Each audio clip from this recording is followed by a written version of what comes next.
that sounds like the carnival season. Some persons frowned upon. So we're at that point, and that's something I wasn't planning to speak on, but now I said frowned upon. I just want to say, quickly to a lot of persons that there are things and time and place for everything, and then some persons just, because of religious belief, and others don't see certain activities. And I was somewhere over the weekend, and I noticed some persons like pass, and they had a frown on their face when they look at the younger persons enjoying themselves on the street. And I studied that, and I said, wait, most of the elderly persons were once young, and I know that they'd enjoy themselves. And sometimes I wonder, we can always, we may pass certain limits, certain stages, but sometimes we just have to. We live in a society where there are different things for different folks. And even if you may not believe in carnival, I think the culture and enjoyment aspect of it is something that we should hold on to. They're always extreme in every situation, even in the church, there's extreme. There's always extreme in every situation. But I think, for the most part, this is a festival that we should embrace as a nation. Individually may be different, but as a nation, it's something we should embrace and really look forward to. And, sometimes allow people their enjoyment. I think part of the problem nowadays, with a lot of these things is everybody come a movie star, and then everybody come a photographer, a videographer, and everybody feel they must film everything and put it up on Facebook, and that is where, or TikTok or whatever, and that's where the problem lies, because somebody enjoying themselves at a particular moment, not conscious of all the cameras, and then in a more sober frame of mind after you look at the internet and realize that you've gone viral all over the world. So it's a different feeling. Long ago, you went on the street and you jump, and somebody see you and they say, "Oh, okay, that's it." Nowadays, you have to be careful with everything. Even if you're walking down the road, somebody have a camera out filming you. So you really have to be careful with everything, and be more conscious of your public behavior, as it may become really public or universal, so to speak. All right, 11 minutes to 11 o'clock hour. Several things I want to touch on quickly. I'm going to give you a registration schedule, so I'm going to wait a while, give you some time to get ready. I'll give you the registration schedule for today, for the 3rd of June. You'll get that. All right. I know that they had a nice boat ride to Canawan yesterday. The Young Dems of North Windward. And I saw a message, not sent specifically for the purpose I'm going to use it for, but I'm good. All right. So this is from Senator John. And she was actually saying, on behalf of the Young Dems of North Windward, I want to extend gratitude to everyone who made the boat ride a success. To VP Major Leacock and Secretary General Smith, who braved the seas. Your presence was anticipated and so welcome by all. To the runners who sold tickets and those who gave moral support, thank you. To MP Terrence for greeting us in Canawan, thank you. To all patients, promoters, DJs, sponsors, we thank them also for their hard work. All right, let's continue to work together. So just some thank you there. I see she said Major Leacock and Smith to brave the sea. I don't know if she was, if there's a little slight at myself and Brother Cummins. But that is all right, all in good faith. So, yeah, but, it's good when we have these activities and when there's appreciation for the turnout. I saw some pictures. Yes, I didn't go. And, it seemed they had a lot of fun. So we really look forward to more of these events, we into what?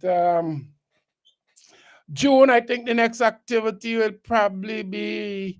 I'm trying to remember. Trying to remember. I know there's another boat ride. I know Central normally have a boat ride, and there are other activities. They'll come. They'll come as we enter into this carnival season and getting into the August, July, August summer holidays. There's a lot of things that gonna happen there. All right. Also coming up this Wednesday, the Vinci Heat, the national senior men team. They already traveled to Suriname. They'll be playing 2 games there. They play Suriname this Wednesday, and that's a home game for Suriname. And because we don't have any fields available in St. Vincent, they will remain in Suriname and play the El Salvador game there also. I think that Nice Radio is exploring the possibility of bringing you commentary on the game. So today's Monday. I think by Tuesday, Wednesday morning latest, that will be clear if that would be happening.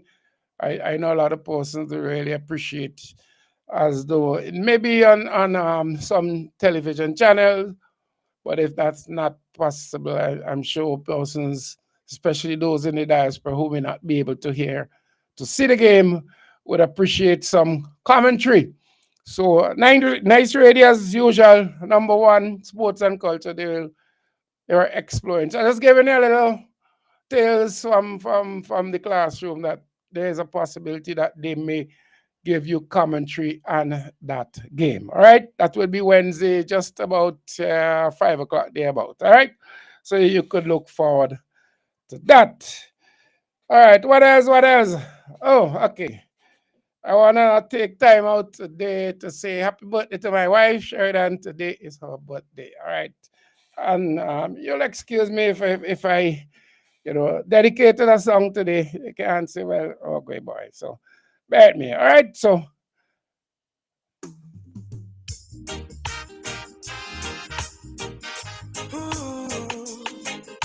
Natural beauty, you know.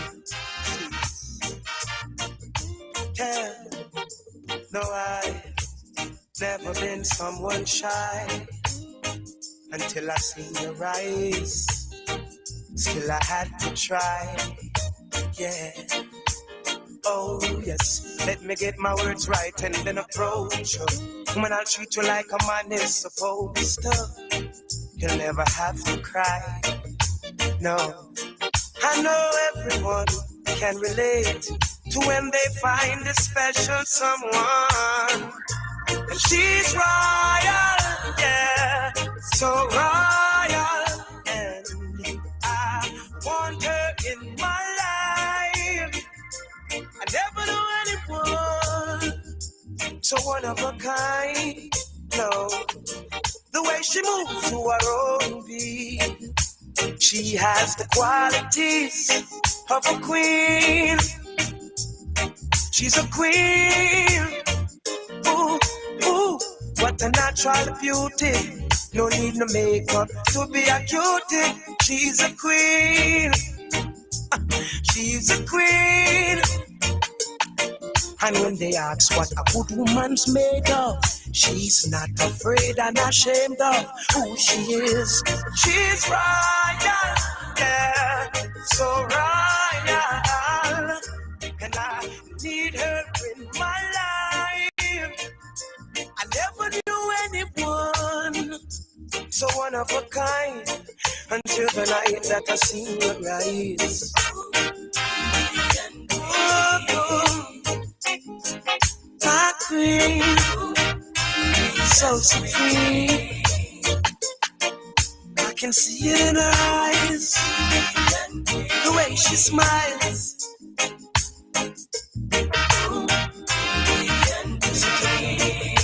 Hey, yes, I know the king and queen crown, same time. So I'd never leave your side. Just stick with me through the trial times. Whoa. And she says she no mind. Alright, I know good man is hard to find. And she can't about that giant line. That's why she has no ties at this time.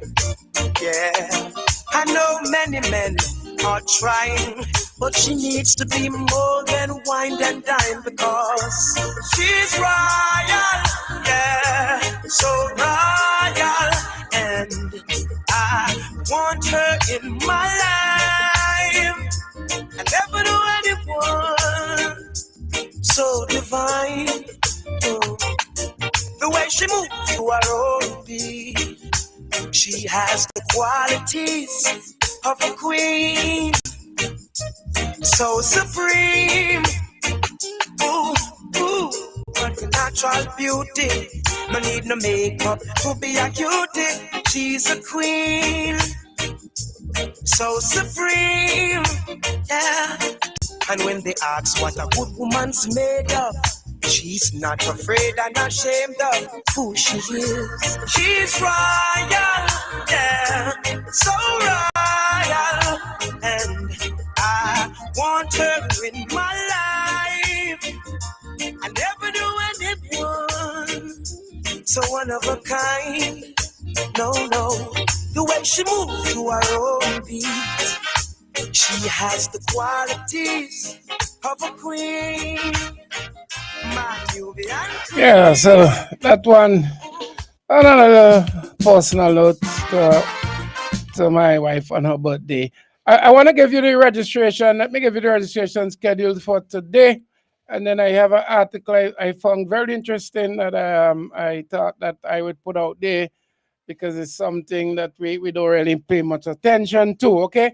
Anyhow, registration schedule for today, June the 3rd. June the 3rd. All right. So we start as usual with North Windward.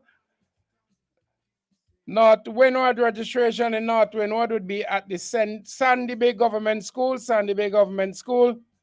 North Central Windward registration today will be at the Georgetown Government School. Georgetown Government School. Remember, registration takes place 3:30 to 5:30 p.m.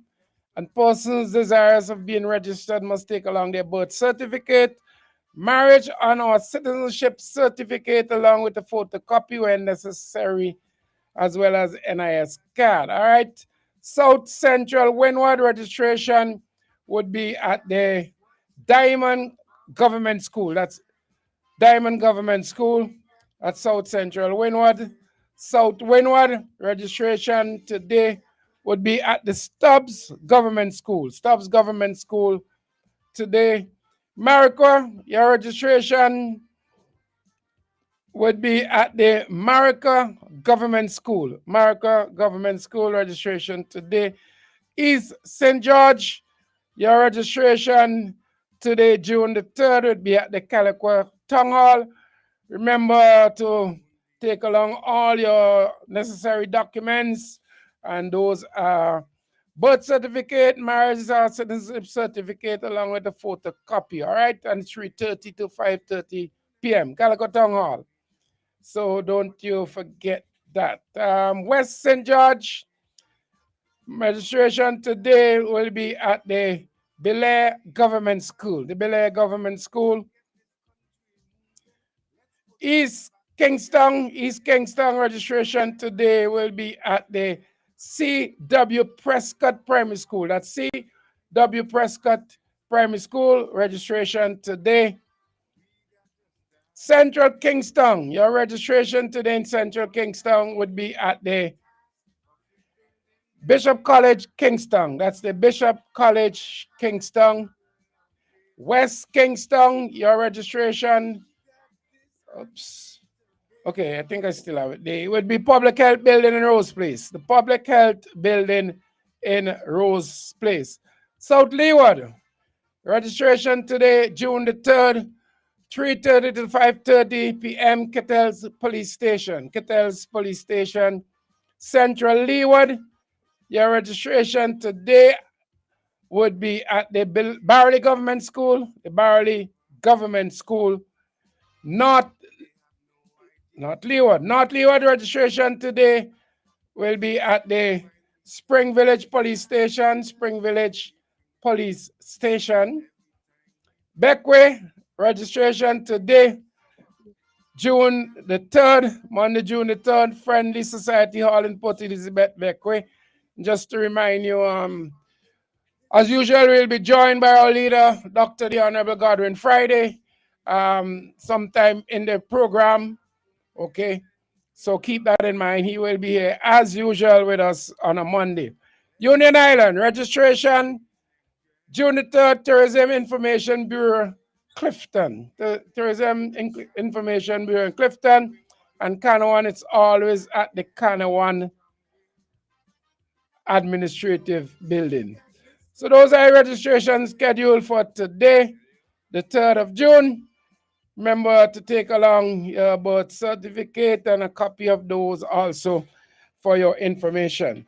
All right, it's 2 minutes after 11 o'clock. Remember, if you have anything, the numbers are 784-456-5967. That's 784-456-5967.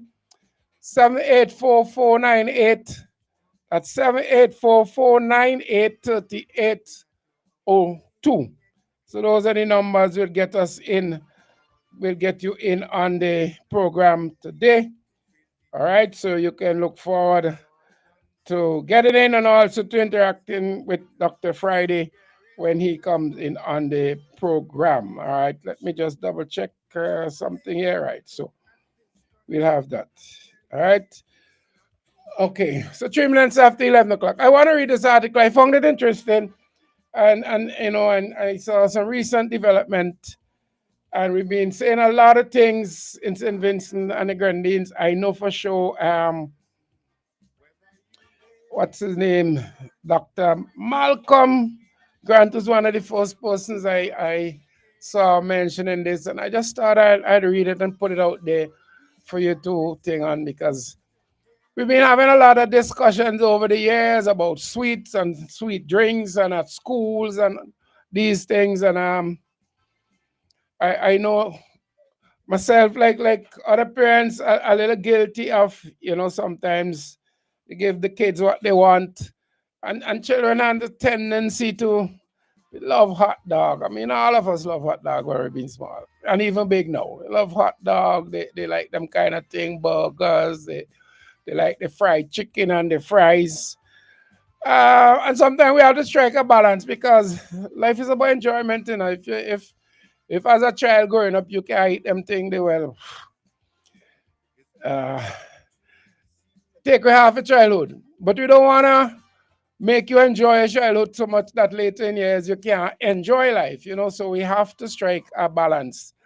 And I saw this article on ANN, as about News Network, and I just wanna read it because I found the information interesting. So the Ministry of Health continues its efforts against the rise of chronic non-communicable disease with a particular focus on diabetes. It said family nurse practitioner Sister Roxanne Ledler Joseph emphasized that while health professionals are dedicated to combating these conditions, health is a collective responsibility. She urged parents to address proper nutrition and physical activity to prevent diabetes in children. And that is the part I let me see, I go back up a bit to the right. Ministry of Health urged parental action to combat rising childhood diabetes. And what the in an interview, the agency for API led Joseph highlighted a concerning trend of inactivity among children, which led to unhealthy body mass and weight. She stressed the prevalence of type 2 diabetes and the importance of a preventative approach, encouraging parents to engage their children in regular exercise and healthy eating habits. Ledwell Joseph also advised the public to stay current with medical checkup, especially in those with a family of history of diabetes. Diabetes is a chronic disease characterized by the pancreas inability to produce enough insulin or the body ineffective use of insulin produced. And she said a rising case. I honestly, gonna be honest, not until some time ago realized that, that diabetes among children actually is a cause of concern. and that a lot of children get diabetes from young age and fight with it for most of their life and so forth. So we have to pay attention to that. As I say, we all, and I'm going to stress the all, grew up and we love with sugar cake, we love with ice cream, we love enough juice, hot dog, roti, all them things there. So, but we have to strike a balance. I think basically we have to make sure that our children, I've heard comments, to be honest, by parents who took pleasure in saying their children eat five bread and all of this kind of thing. We have to manage. You have to manage a good appetite, yes, but they also have to eat the right food, right nutrition, and balance that with a great deal of activity. There's a lot of parents who don't like the children to run up and down. They want them to sit down, hold it. Children who are not made, let me say a statement that some people might disagree with. Children who are not made to sit down and be quiet. That's not how children, as far as I know, are made. They're made to run up and down and sometimes get a little trouble and can't keep quiet. That is a fact. I mean, we as adults get annoyed, but as children. All right, so let the children them exercise, let them run up and down. I'm not saying cut out everything. I'm not a medical doctor, but balance it. All right, balance it. A soda a day is not the best thing for the kids. Lots of ice cream every day can't be the best thing. Fried chicken and fries every day can't be the best thing. Sausages and everything every day can't be the best thing. I'm saying I know my kids love chicken and chips. They could eat that every day. But we as an adult have to, balance these things. And as the health people say, there's an increase in childhood diabetes. I just thought I'd put that on the table for you to think about as we proceed, especially coming up to this holiday season and festive season. All right. So I touch on those. I gave you the registration. It's 9 minutes after the 11 o'clock hour. Remember that we'll have Dr. Friday in at some point. Also remember that I have the open line for the time being, 784-456-5967, 784-498-3802. All right, so keep that in mind. I want to, look at something quickly. I note that we had the power outage yesterday. Raised a lot of concerns among Vincentians as to the cause. I don't know the cause. I haven't seen a release from VINLEC as to the cause. I've heard rumors, and rumors are not always good. Speculation is not always good. But I want to say this though. If some of the rumors and speculation are true, then we need to look at the fact that, okay, maybe now than later, and that they check these things and we get to go, because a lot of money invested in a lot of things, and it will not be good. Whether you think of it politically, otherwise, it will not be good for things not to work out. I leave it at that. But I also want to, I've been saying this for years, so nobody can say a pick. I've been saying this for years, that we need to make better use of our human resources, and we need to, when taxpayers are paying people, they need to do more. I've said this before, and I know I'm going to talk on it again, because I really disappointed, and I really think that taxpayers paying money should get more for our buck, put it that way.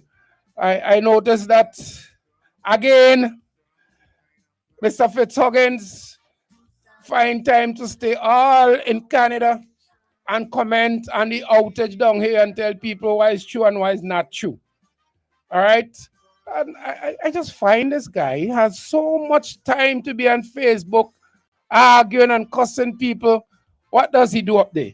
Well, I have something I want him to look into, because the farm workers who are on the Canadian farm program, they're complaining about the farm situation out there.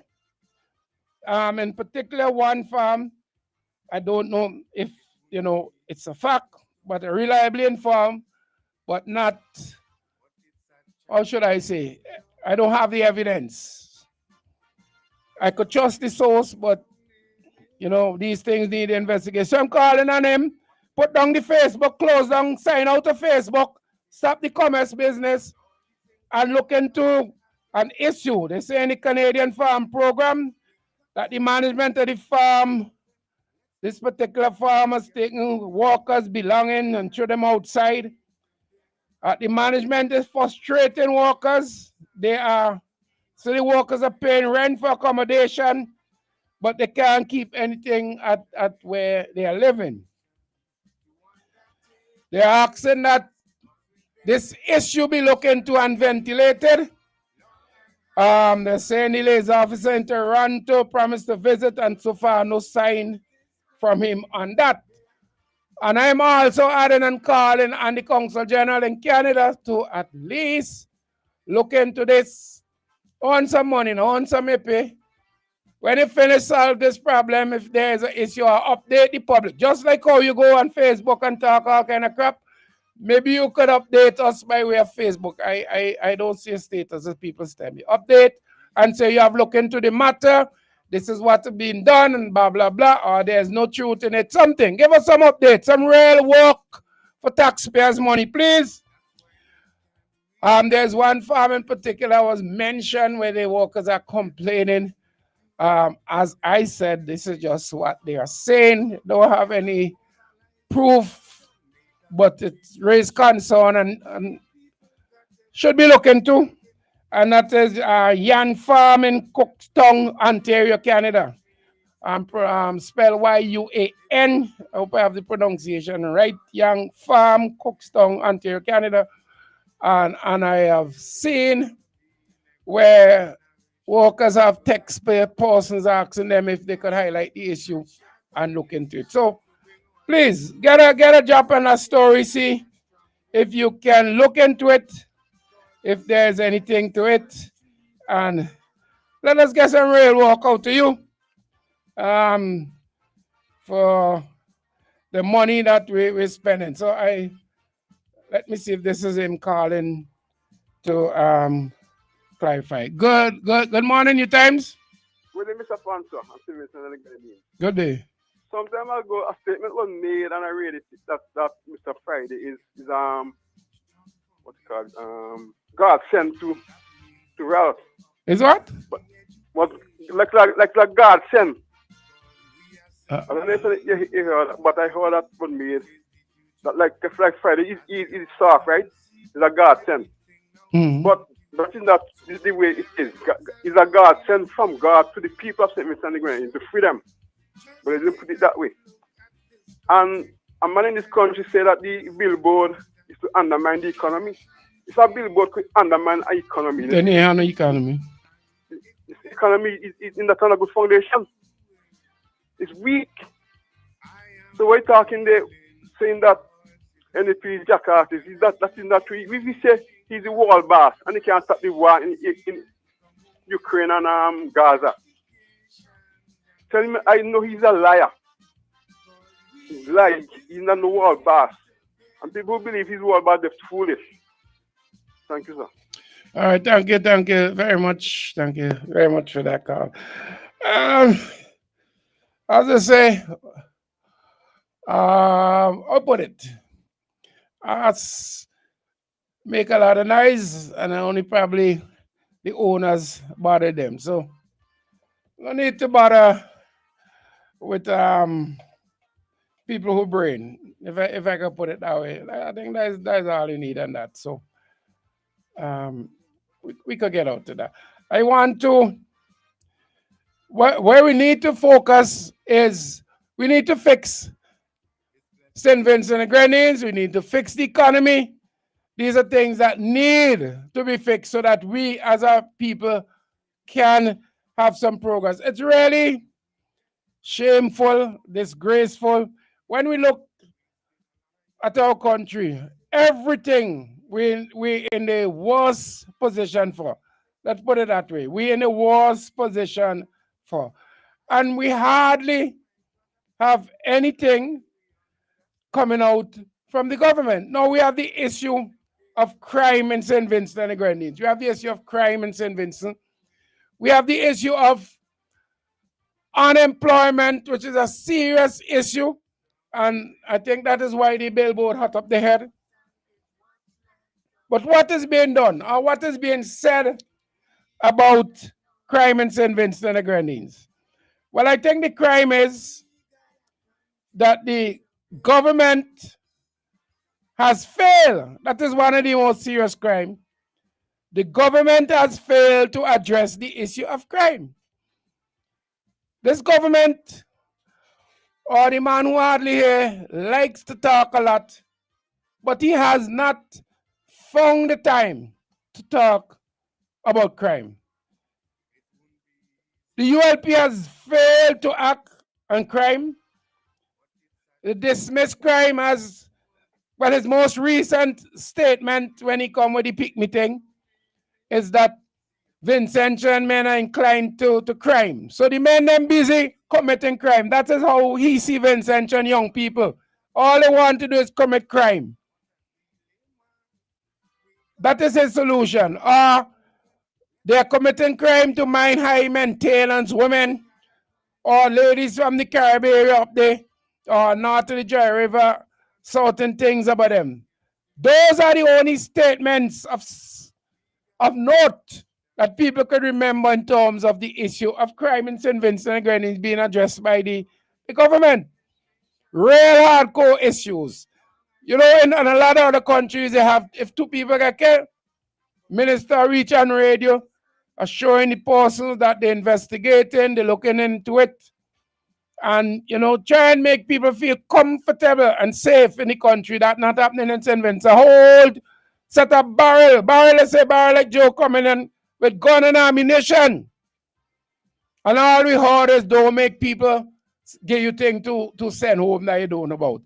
We have not heard any serious report from the Minister of National Security or the police addressing this issue and putting people's affairs to rest. Nothing.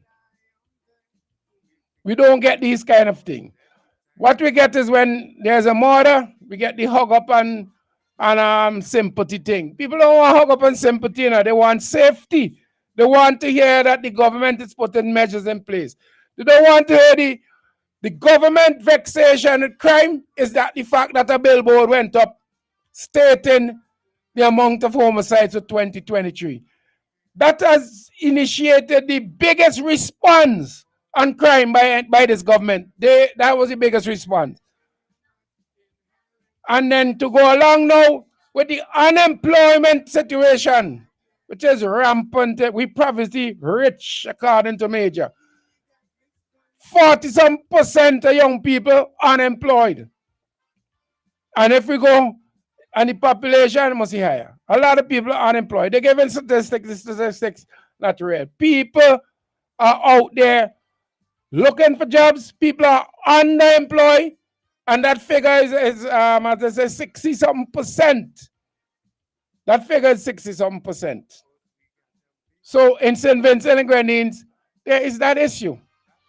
What has the government done? What has the government has? You have a statement, an address to the nation on crime in St. Vincent and Grenadines. We had address dealing with billboard and who put up billboard and who is hog. Because when you pelt a stone in the hog pen, it's only the hog that get lashed, just cry out and make the all the nice. So look for who making all the nice about billboards. But nothing else beyond that. Nothing else beyond that. Nothing else to say, well, okay, there's a billboard on crime. We don't like it because here are our 10-point plan to combat crime in St. Vincent and the Grenadines. And these things have been in place since 19 whatever, 20 whatever. These are the results. These are the results.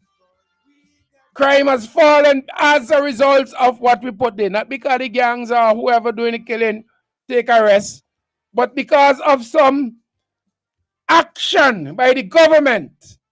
Because crime could go down without the government doing anything, you know. It could. But We don't want that and leave it up to the whims and fancies of the persons involved in criminal activities. We want to be able to know that the crime situation in St. Vincent and Grenadines have gone down. Yes, if the criminals decide to take a rest, we're glad. But because of plans put in place by the government to make the citizens of St. Vincent and Grenadines feel safe. Do we have that? No, we don't. So they're not addressing the issue. They are looking at the messengers or the persons who say, wait, you ain't doing nothing but crime. Wait, you ain't doing nothing but employment in St. Vincent. And then it costs those persons. But you have not brought forward any information to say these are the action that are being taken. Very unfortunate. Good morning, Newtimes. But good morning, and how are you? Good morning, I'm blessed. You're blessed. I think today's your birthday.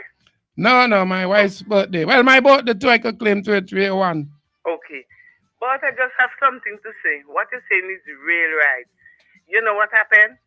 Friday night, my son have some animal, some pig railing wrong in the pen wrongly. One of the pig worth $800. So it will be 6. So that will be $4,800. You will get the. But they go in the pen and they cut 6 of the pig neck. They cut them back, but they carry them away, to go sold at supermarket. Well, we don't have a supermarket to sell. Yes. It's 6. And we have a dog wrongly. So my husband does have to go and feed the dog because he don't deal with pig. You know what they do? They kill the dog too. The dog was in front of the pen. So they kill the and dog. they kill the dog and they carry the dog and they carry the 6 animal. And up to now you don't even know it's you know, this thing has been keep on going and going. Why farmers or persons like yourself or your son trying to make an honest living, trying to real thing, and you have to do without sleep because you have to stay up and practically sleep in a pig pen in order to avoid. To do that, but you can't do that. No, you can't. And you see, can't. But we leave them in God's hand. Let it go ahead. We leave them in God's hand. At some point, God is say, you have to march around the city, in order for the walls to fall down. So something, but this is real wickedness in high places, I tell you. You know why it's sad too? Mm-hmm. You say your son or yourself get able to replace them, and then one night you catch somebody thief in these, and you react out of frustration and violence. You get yourself in trouble. You get locked up. I might chop this person up or something. But so we need to put. Yes, go ahead. You see, Monday night what down there? I love what wrestling, but the wrestling are nice again to me. So I tell my husband, take off the TV, let me go sleep. And we went to sleep. But I was sleeping. And my husband heard some coming up by the window because he have a road. You could walk. Anybody could walk in our yard and come up. Because our place, he put the water there to run down from other neighbors. So it come like a road. Everybody walking. The night, after 9 going to 10, he woke me up. He said, come on. Look, somebody coming up there, that goat. A thief goat, thief the next neighbor goat right there, That hour the night. And a young boy do that job. And the person go up and he stay by the kitchen, watching. And I say, because the girl was there to the girl say, me not going to walk up there too dark. And the girl run go down and stand up in the light. And I saw the girl, see the girl in the light. And when the man get to find out and ask the girl said, nah, me, I know them. It's my neighbor them. And that boy thief, that man thing, when don't he want to kill him, man. But he don't go station. He say he not going station. All he tell them, he wants $600 for his goat. And that is what I said. Yeah, but that doesn't sense. So that person kept the cool and make them pay them for the goat. But in cases, we could end up with crime increasing because persons at some point have breaking point and they will react. And we don't want that. So the government need to put things, but they don't care. But my husband take up his gun. Can he have a license gun? he take up his gun what to go and shoot the person. No, well, not for shoot them, but for prevent them from doing anything. All right, for escaping. So, and he put it down back. I hear Cannot shooting them because I might kill them. Exactly. So he had to act responsible too, okay? Yes. All right then. Okay, then you have a blessed day. All right, same to you. Thank Bye. you. You know, these things could lead to more crime because I always remember, and I sure if you listen, you've heard me speak about this already. Well, lady was telling me 9. Well, this is a similar case. 9. Mother and all, and the thief, everyone. The mother and they walk with all the young one, them too. After this person done putting so much in it. And rearing animals is not cheap and it's time consuming. It's a lot of work. I went to a funeral sometime more in the Marca area, and I saw a gentleman. This funeral like 11 o'clock, 12, sun hot. When I say sun hot, sun hot. And I look over area and saw this man walking the lands in the hot sun. Walking the lands. And I said to myself, I was with a friend and I said to them, just imagine when he done all this work, people go and thief his crap. They don't care. The New Democratic Party have on many occasions, you know, Brother Bruce, you know, you have heard Bruce, you have heard our leader and others on it, will do something about the thieving and using the word there of people, animals, and livestock, and the crops. This period and larceny thing, nice word, no. Stop thieving people them thing, what they work so hard for. And they must have, you see like how they go and change the law, the gun law. They must go and make the law so that anybody caught thieving agriculture, produce, or livestock must be mandatory jail sentence. I don't care if it's a foul thief. You must go jail and spend some time in the jail. We have to send a serious message to those persons who are stealing people's produce. We have to send a serious message to them. We have to do something about it. We can't just continue. It's really hard. And we cannot just do like this government did and give people work to say, okay, we have people working, but it's really for votes. And they put the rural constable there and they did not give them any teeth. They send them in the field with just gum alone. They had no bite. They couldn't do anything. We have to be serious about this, as the lady said. We have to be serious about crime and solving crime in St. Vincent and the Grenadines. The New Democratic Party will put more resources for frontline police programs to directly tackle gun crime. And I know the amnesty that the police had initiated that end on the 4th of June. 4th of June or the 31st of May, whichever. So the gun amnesty is up. If you're caught with a firearm now, you have to do the time and more time. I don't know if you forget the deadline and you catch yourself now and you could try turning the arm. I don't know how that works legally, but please, we have to do something about it. So more resources the New Democratic Party will be putting into these. We have police. We want the police to do our work, you know, but the conditions under which they live, in which they stay, must make them vex. When you watch Stubbs, I could call it Stubbs Police Station, or let me try call it Stubbs Police Station, which they in Diamond. And you look at the condition of that place, and you don't want to go inside. But let me put it as a school children saying they infest with mold. That the condition inside the station in Diamond is deplorable. Every day if you talk to police, you know they're telling you, boy, my time nearly up. I just waiting for my time up so I could get out. I can't stand the conditions because there's two things affecting the moral of the police, you know. The condition in which they have to live and the fact that if they know you're associated with the majority of people in St. Vincent and the Grenadines, if you're associated with the majority of people in St. Vincent and Grenadines, and support the New Democratic Party, you ain't getting no promotion. Promotion ain't coming.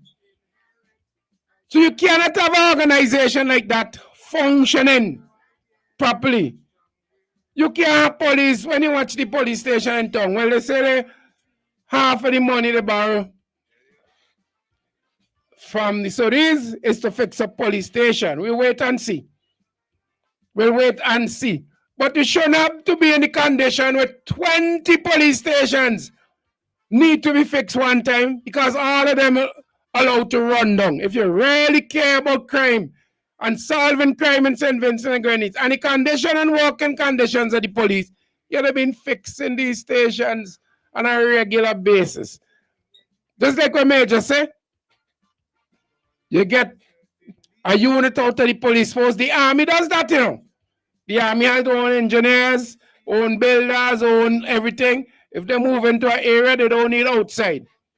So the police can have that same unit with the painters, the plumbers, the carpenters, the mason, whatever, electrician, that they could go around and take care of the living conditions, the buildings, so they won't reach a state where we have to go borrow money. Millions and millions of money to fix it. Any money borrowed now go always be in the millions because, how put it? You know when you doesn't thing in the wind and it throw them up in the wind, some just blow it? Because some of them millions have to blow it because election coming. I don't know where the blowing going or who collecting, but they're blowing. But we should not have to reach the point where everything in St. Vincent run down and we have to be spending a whole heap of money with it. We need collaboration with international law enforcement to cut the supplies of weapons coming into the country. And we still need to hear from the police.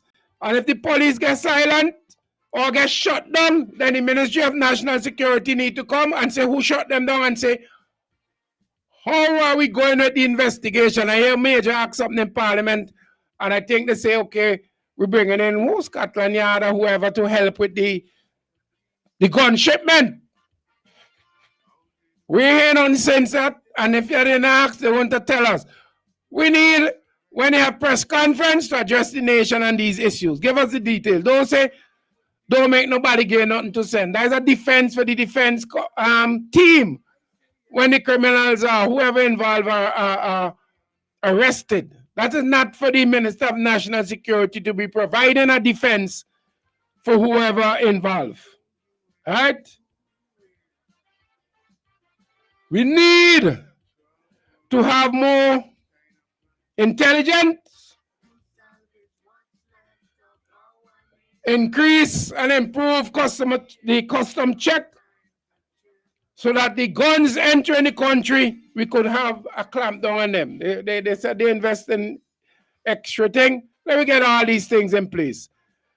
But the number one thing that need to be put in place to prevent the guns from coming into St. Vincent is the non-interference of the political directorate in the activities and work of the police. That's the number one thing you need to put in place. Make sure that when people get in, that whoever in government want to meddle, let it keep out of it. That's the number one. And all the other measures would work. All right? All the other measures would work. The Ministry of National Security, because the man who always flying up and down and who is afraid to make any ministerial statement or address the issue and crime should give up that position. He should give it up. In fact, I don't know the system up, but maybe we need to give the opposition, bring in our opposition, give the opposition the role of national security. Seriously. You're not interested in the people of St. Vincent and the Grenadines. All right? Not interested. So the physical condition which affect the mental condition under which the police work need to be addressed. The moral in terms of promotion and so, which ultimately affect again the moral and the mental conditions of the police. They need to be addressed. People have to know that when we work, we get promotion, not because there was security, but because you are police and a damn good police as that, and we get any promotion for you. These are things that need to be put in place. And we look forward to the day. In fact, we kind of behind between a rock and a hard place, as I say. While we have all these ideas and so forth to put forward, at the end of the day, we have to face a reality, that the only how these conditions going to be checked is if we change the government. It is unfortunate. It is a hard pill to swallow, and we'd like to see some action between now and the next election. Not for election purposes, but God, because you really care about people. But that ain't going to happen. So you have to bury grains, as I just say, until the next election. And the new government, the new NDP government of the people of St. Vincent and Grenadines will have a lot of work. I want to ease in that. They will have a lot of work. There's so much going wrong in St. Vincent and Grenadines. There'll be a lot of things to fix. And the 100-day plan or whatever going to be one hell of a task to get things in St. Vincent organized and get going. We have to change the mentality of the people of St. Vincent and Grenadines, the way we approach. As I said, there are people who ain't worked for so long that they even know what work be again and they don't want to work again. We have to change all of this. We have to look out for our neighbors, because we have this cartel organization government have divided the country so much that it will take some time for people to get back to working together again, to see ourselves as one Vinci, one love, one Vinci people. So that work have to do. So we don't just have we not only have the physical work to do, we have the mental work to do to turn around this nation. Persons have to feel, and the civil servants and the nurses and everybody else have to feel confident once more, and teachers, that we will get promotion based on merit and not who you're supporting. We have to bring back integrity in the public office, where people in position of authority must serve and force serve the country and not the party. Not the party. We have to bring back where the permanent secretaries and other persons are free to do what the Constitution and their work say they can do, without wondering if Big Brother looking over me, or when they don't do something, somebody can turn around and come down and clamp down on you and say, who tell you could do that? You didn't call and find out if Papa say you could do that. And you also have to work on the fact that outside of that, there are persons who believe, because of the way we have been going about running this country, that they have to do certain things. Even if Papa didn't tell them to do it, they assume that they have to do it. So the victimization, the no work for this person, don't help this person because them is NDP, and so forth, that mentality they have to change. So some persons, not all have been to house trained as house slaves, that they do the bidding of Master, even if Master ain't it. That again is another problem we have to fix. We have to bring this country back together. We have to fix the economy. Everybody talking about NIS, we need to create more jobs, meaningful jobs. And when we say jobs, let me say meaningful income. Because to make the clear distinction, people need a source of income. So if we go down the road of the agro industry, you could pass through St. Vincent right now, and the amount of mangoes you could see on the ground on the people tree, rotting. It's amazing. And it's a person sit down on the block, if you want to put it in. A person the home in the yard. The persons that pick up that if they know Boy, let me pick up two guys off the block. We going Brighton, or we going Stubbs, or we going Layu, or we going somewhere. And those people who are mango tree over there, we telling them, hey, we're gonna pick the mango them, we're gonna pay you for the mango them. They pick all the mangoes, come mango and see, and they cry them by the processing plant, and they sell them to the processing plant.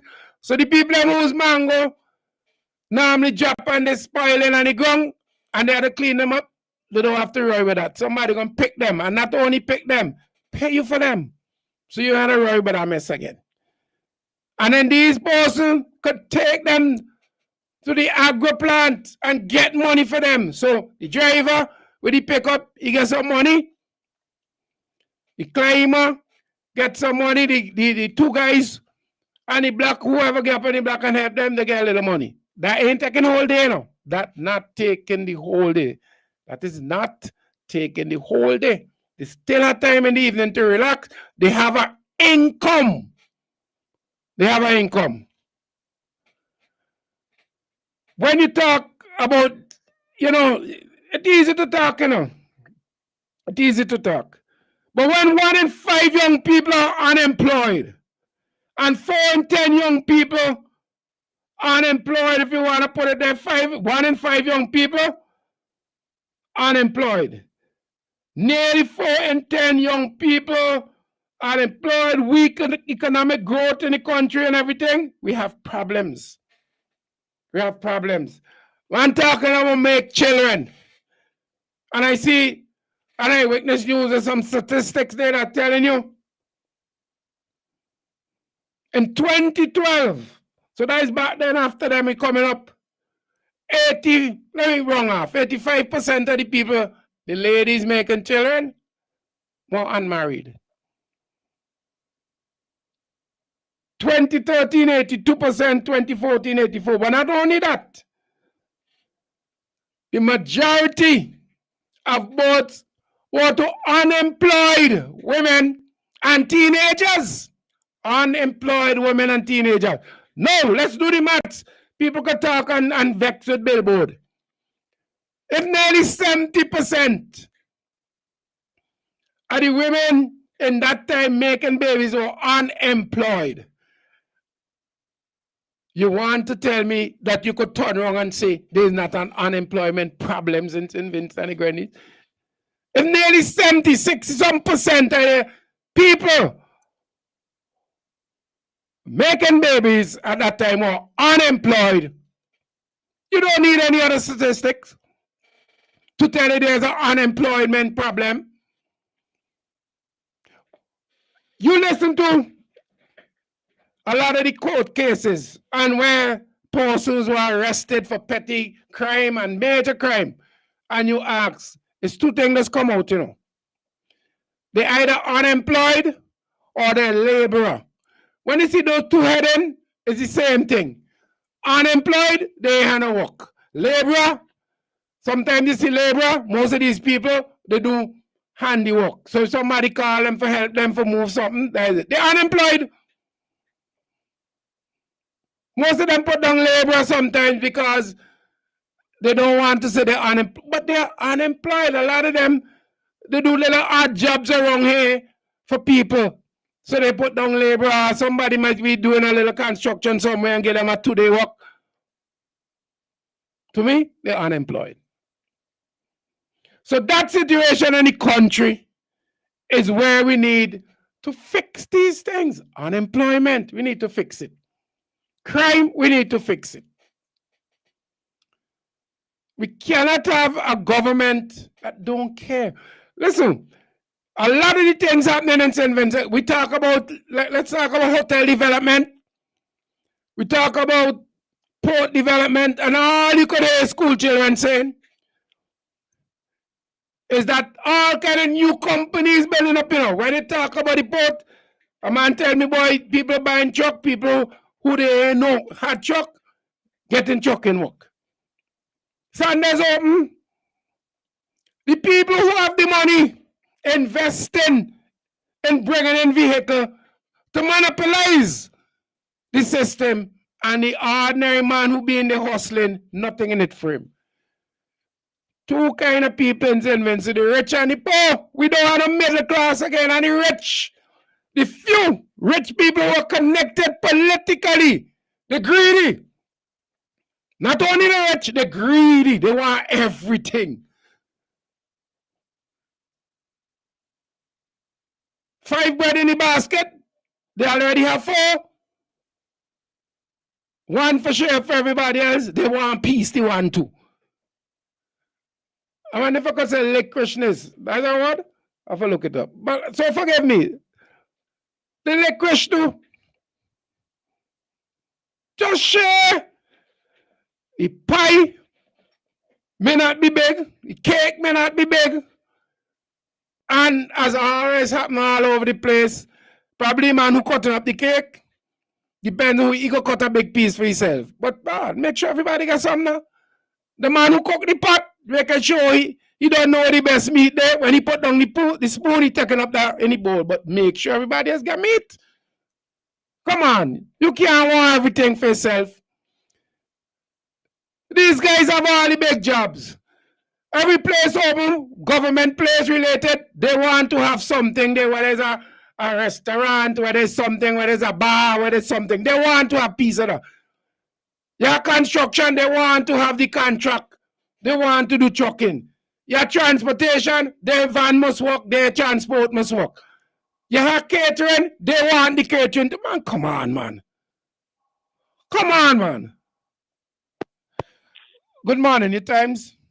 Good morning, Coach. But good morning. Man about town would like to know. From since 2001, since this man coming in office, the power, because we got alone the power. I would like to know how much murders commit in this country from 2001. I don't have it, but that's statistic should be able to get easily. Well, I would like to hear it. If I get it, I'll get it to you. But it's been out there and it's been discussed already. Yeah, we want to get rid of him and he go. Time enough for you go. All right. Hey, thank you very much. All right. So, folks, you have to stop the greediness. You can't be that greedy, man. There's no opportunity for young people. None. All these people do is to take everything for themselves. And when they retire from one work, they get another work.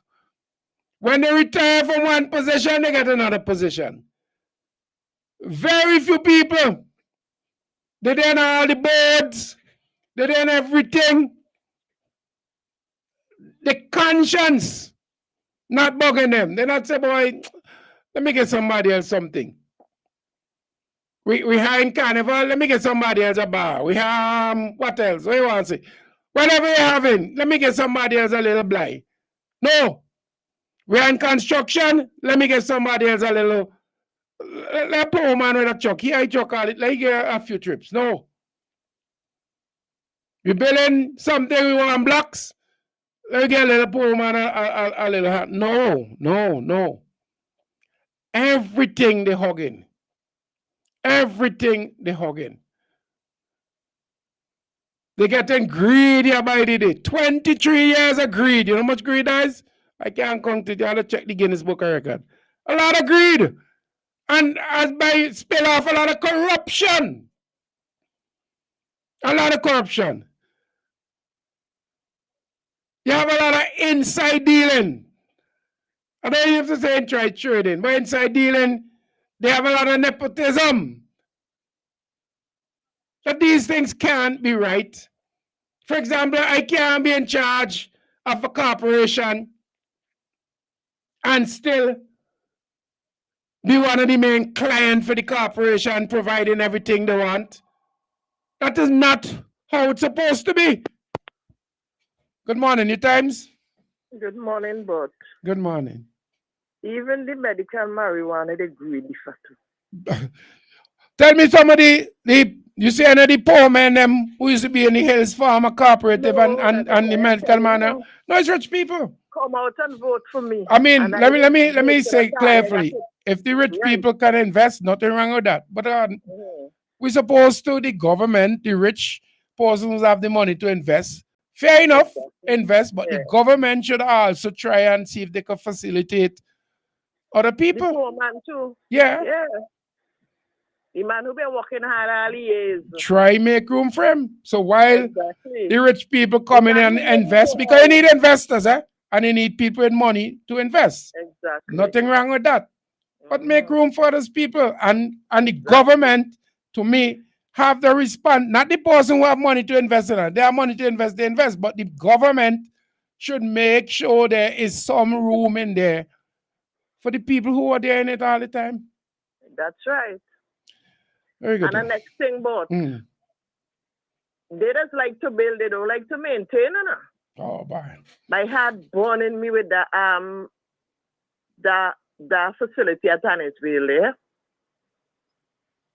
Because you remember the other day, you see the amount of repairs that was done? Mm-hmm. And I ain't seen no maintenance been going on. And that started to run down. Now they get cricket. The amount of money spent, I hope they maintaining both. Well, the money, these times, everything had to be, the money had to be higher. Because when rain come, it all go in the tank. Some have to run off. No, not when rain come, when wind blow. Okay, when wind blow. Some have to go elsewhere. All right. Yeah, when the wind blow, some have to go there and some have to go in the tank. Oh boy, what a time. When they train it in the tank, it will blow out. We need a change. We need a change. Yeah, Only a change, Time for them to go. Definitely. Be fed up. All right. Thank you very much. All right. I listened to a station this morning, and they were talking about the World Cup matches, cricket World Cup matches that we're gonna have here, and health facilities. And they were making the point that one the place we have is the COVID center out Argyle area. And they show that could be there in case of, some. And I wanted to call in and tell them, out there rotting down the COVID center, out Argyle area out there, that we spend millions of dollars on, is being left to rotten down. The fencing done rotten, the front gate done rotten, most of the fixtures rotten down, or rust, if you want to put it there. It is money going down the drain again, and to fix that, we have to go and borrow millions of dollars again. Why couldn't we maintain that facility? The hospital can't cater. You have a building out there that you took and spent millions of dollars on. Oh God, just spend a couple thousand a month to keep it up now. But then again, you're broke.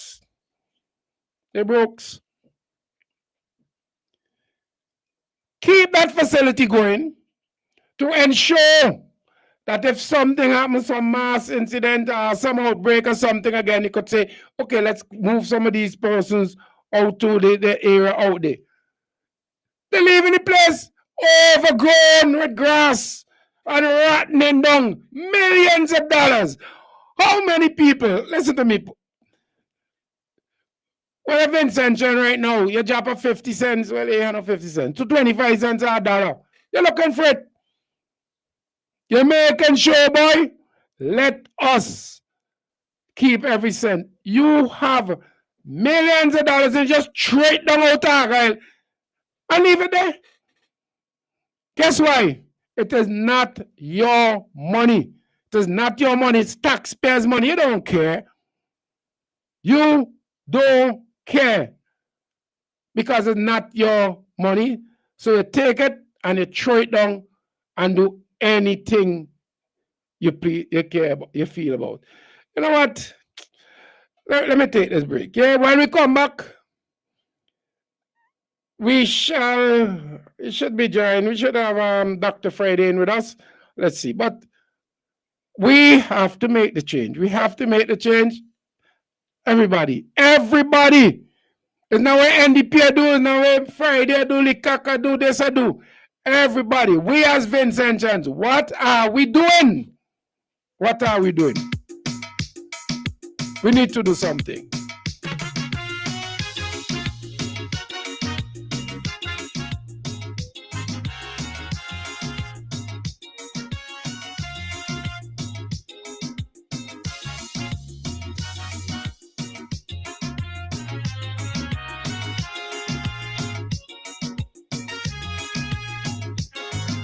took 22 years to bring the country to this.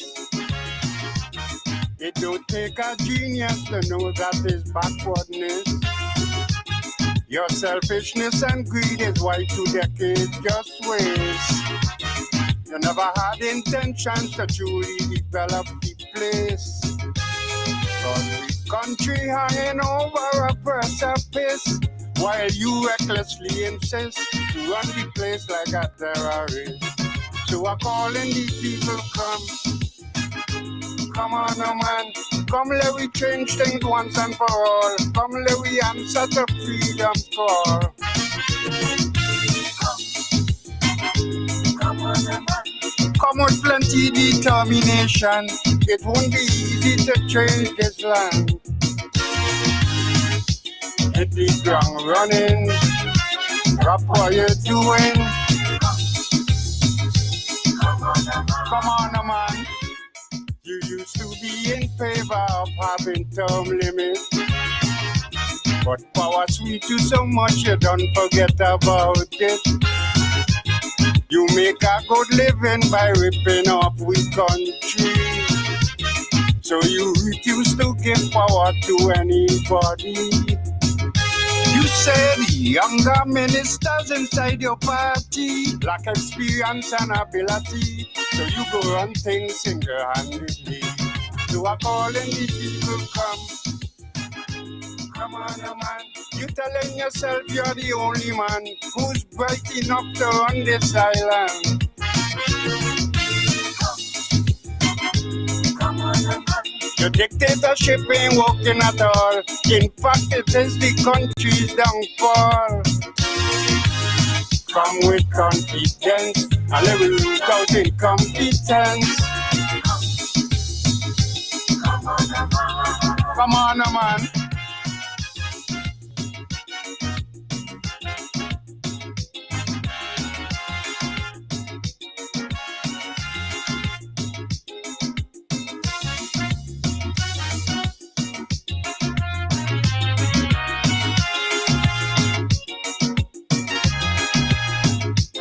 It's a known fact that you have Calypsonians in your crowd.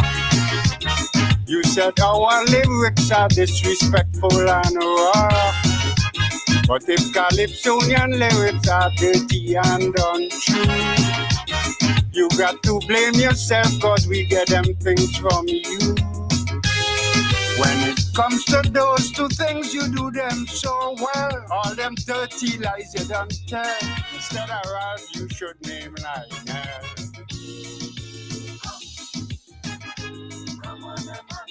Come with purpose and urgency. Let we dismantle this dynasty.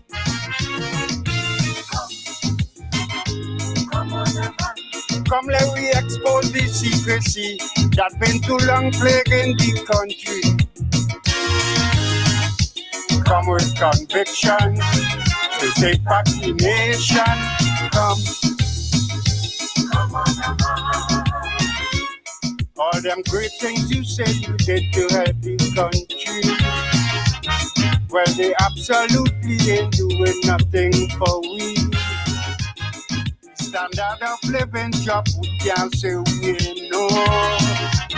It didn't even raise a bit, it's still very low. That's why you go on the radio so frequently, as usual with hypocrisy, only to deceive and mama guy. So I'm calling the people, come on, we got to change our perspective, but country is getting more aggressive. Come on, just to show how lawless he can be, you refuse to give teachers their money. Turn your frustration into motivation. Come on, man. Come with a righteous meditation, cause we dealing with an evil man. Education no longer priority. The revolution has failed miserably. The country is in dire financial strait, but you want us to believe things are going great.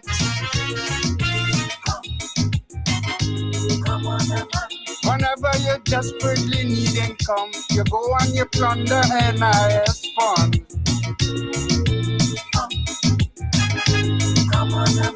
You empty the financial institution, so a lot of people ain't go get their pension.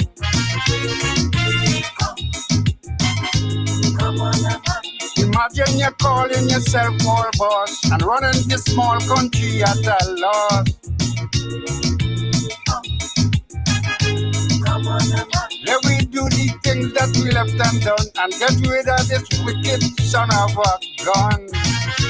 Sarge, come on, man. Bonnedy Supermarket in Kingstown, serving the nation with quality service and excellent prices. At Bonnedy Supermarket number 2, located at Upper Middle Street, we are proud to serve you. We are second to none. Call us at 457-1616. We at Bonnedy Supermarket number 2 will always be here for you. Bonnedy Supermarket, serving the nation with quality service and excellent prices. General Hardware still has the best prices on steel, lumber, and plywood. So go on, compare prices. And if by chance you find a better price, no stress. Just talk to the General, and they will beat that price plus give you special priority delivery. Yes, General Hardware offers free island-wide delivery on most purchases, so you never have to worry about getting your goods on site on time. Plus, shopping at General Hardware is a pleasant experience with friendly, knowledgeable staff always ready to serve. What more could you wish for, huh? So come to General Hardware for proper service, lowest prices, free delivery, and see why nobody beats the General. Nobody. 44 million fans, 11 players, 1 flow. Bleeding we colors, celebrating we greatness. With every 6, every wicket, every moment of glory, we show the world what we made of. Wherever it's played, Flow is proud to be a part of it. Join We Bacchanal. Feel We Energy. This is We Game. Visit discoverflow.co. Flow, official telecom supporter of the ICC Men's T20 World Cup. There are many cleaning companies, but there is only one company that cleans, and that is VinceClean. So you don't have to wait for a season. Cleanliness is enough of a reason. Just finish building your dream home and wish to move in? Then VinceClean is for you. Do you have oil mark where that car is parked? New tiles just laid and want to remove tile grout, cement or paint? VinceClean is for you.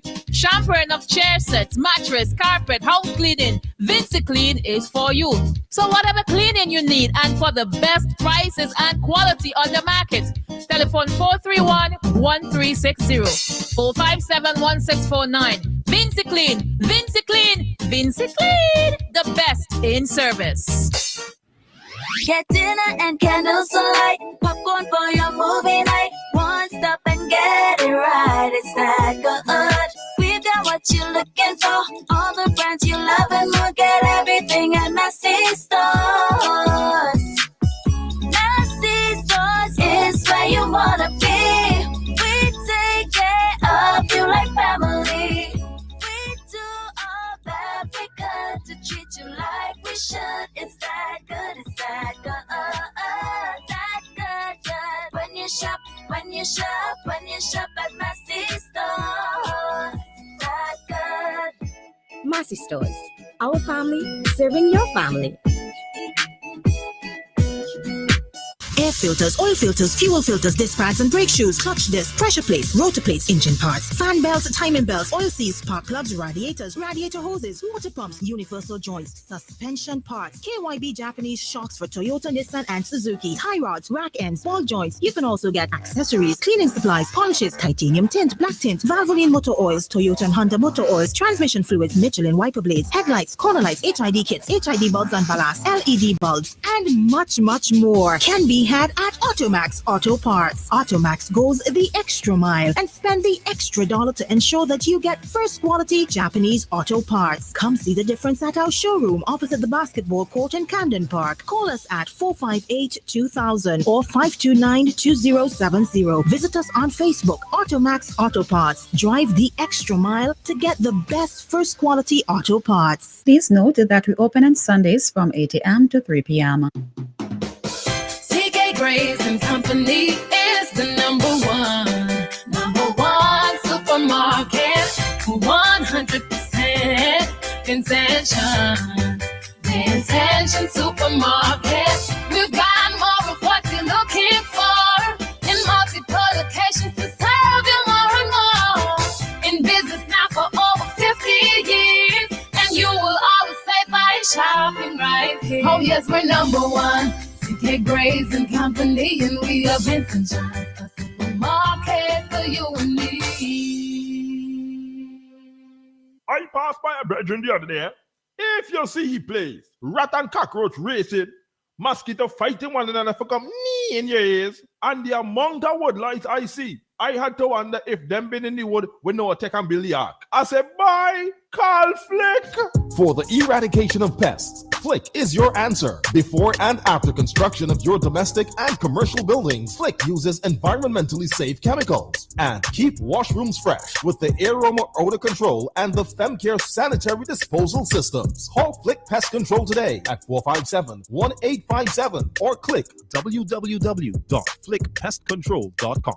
Memorial Funeral Home is the first in SVG to offer on-site cremation service. The new and modern crematorium provides a safe way to memorialize your loved ones. Memorial Funeral Home offers a variety of urns in which you can preserve your loved one in a personal way. Cremation can ease the financial burden as it reduces the cost of a standard funeral service by 50%. Caskets can also be rented. Cremation is a necessary option to the overcrowded burial grounds across the country. Their friendly and courteous staff will continue to take care of all your funeral needs, whether you choose to bury or cremate. If your loved ones die abroad, there's no need to worry. Memorial Funeral Home can assist in the transportation of bodies to SVG and from SVG to any part of the world. Memorial Funeral Home services can be accessed at their two locations. In Kingstown in the Russells Building at telephone number 453-2697 and in Mesopotamia at 458-8888. The Memorial Funeral Home, leading the way in modern and affordable services. Call us. We care. Randy's Supermarket is perfect for all your grocery needs. We have a range of liquor, liqueur, and wines, fresh and quality bread, and our weekly specials will simply amaze you. Conveniently opened 7:30 a.m. to 9 p.m. Mondays to Thursdays, and Fridays and Saturdays 7:30 a.m. to 10 p.m. We have competitive prices and friendly staff. Randy's Supermarket, located at Lower Bay Street and Terrell Street. Call us at 456-2994. Randy's Supermarket, where shopping is fun.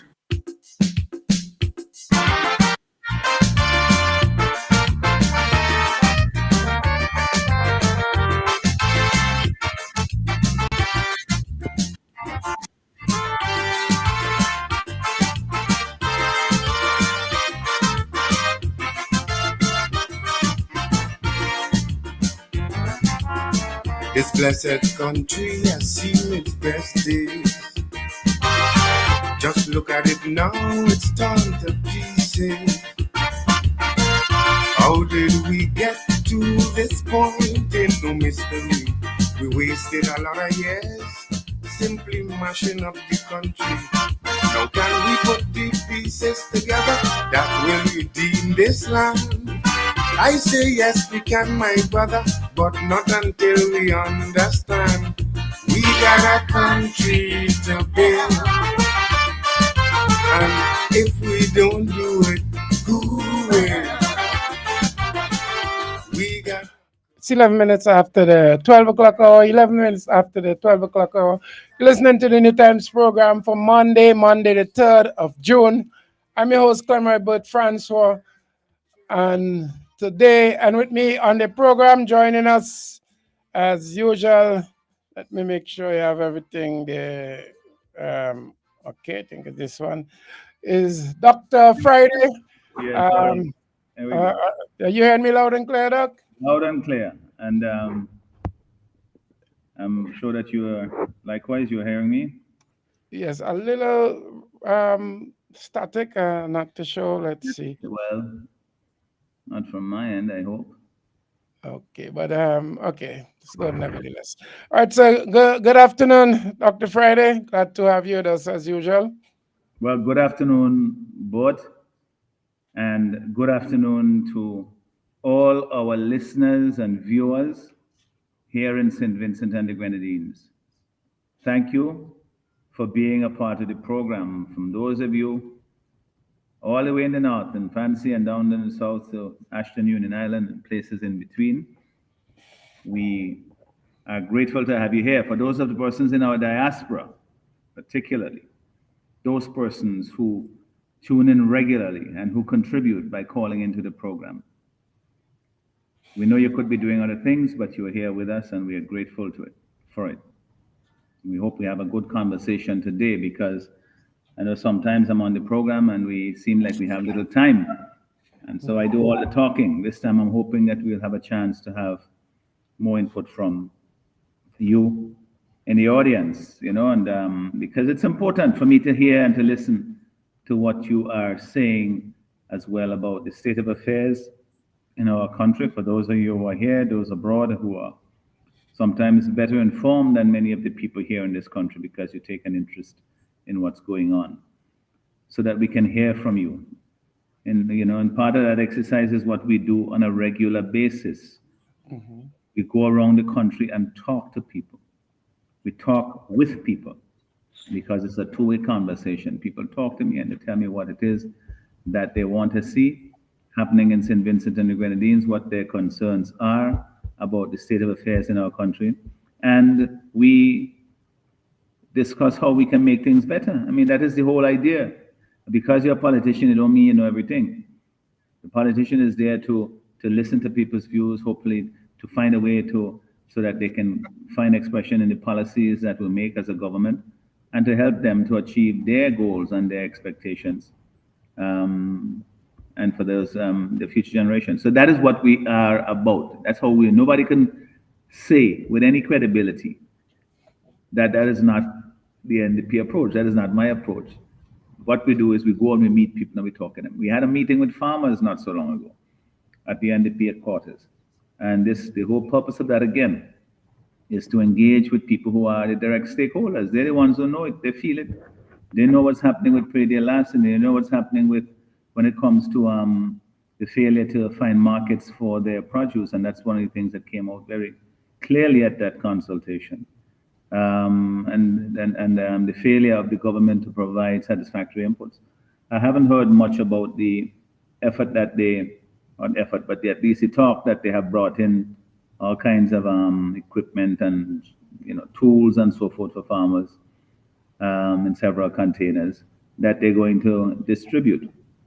Well, it's been 23 years in the making, and we have no consistent agricultural policy from this government. We have no turnaround in agriculture. Agriculture is rudderless.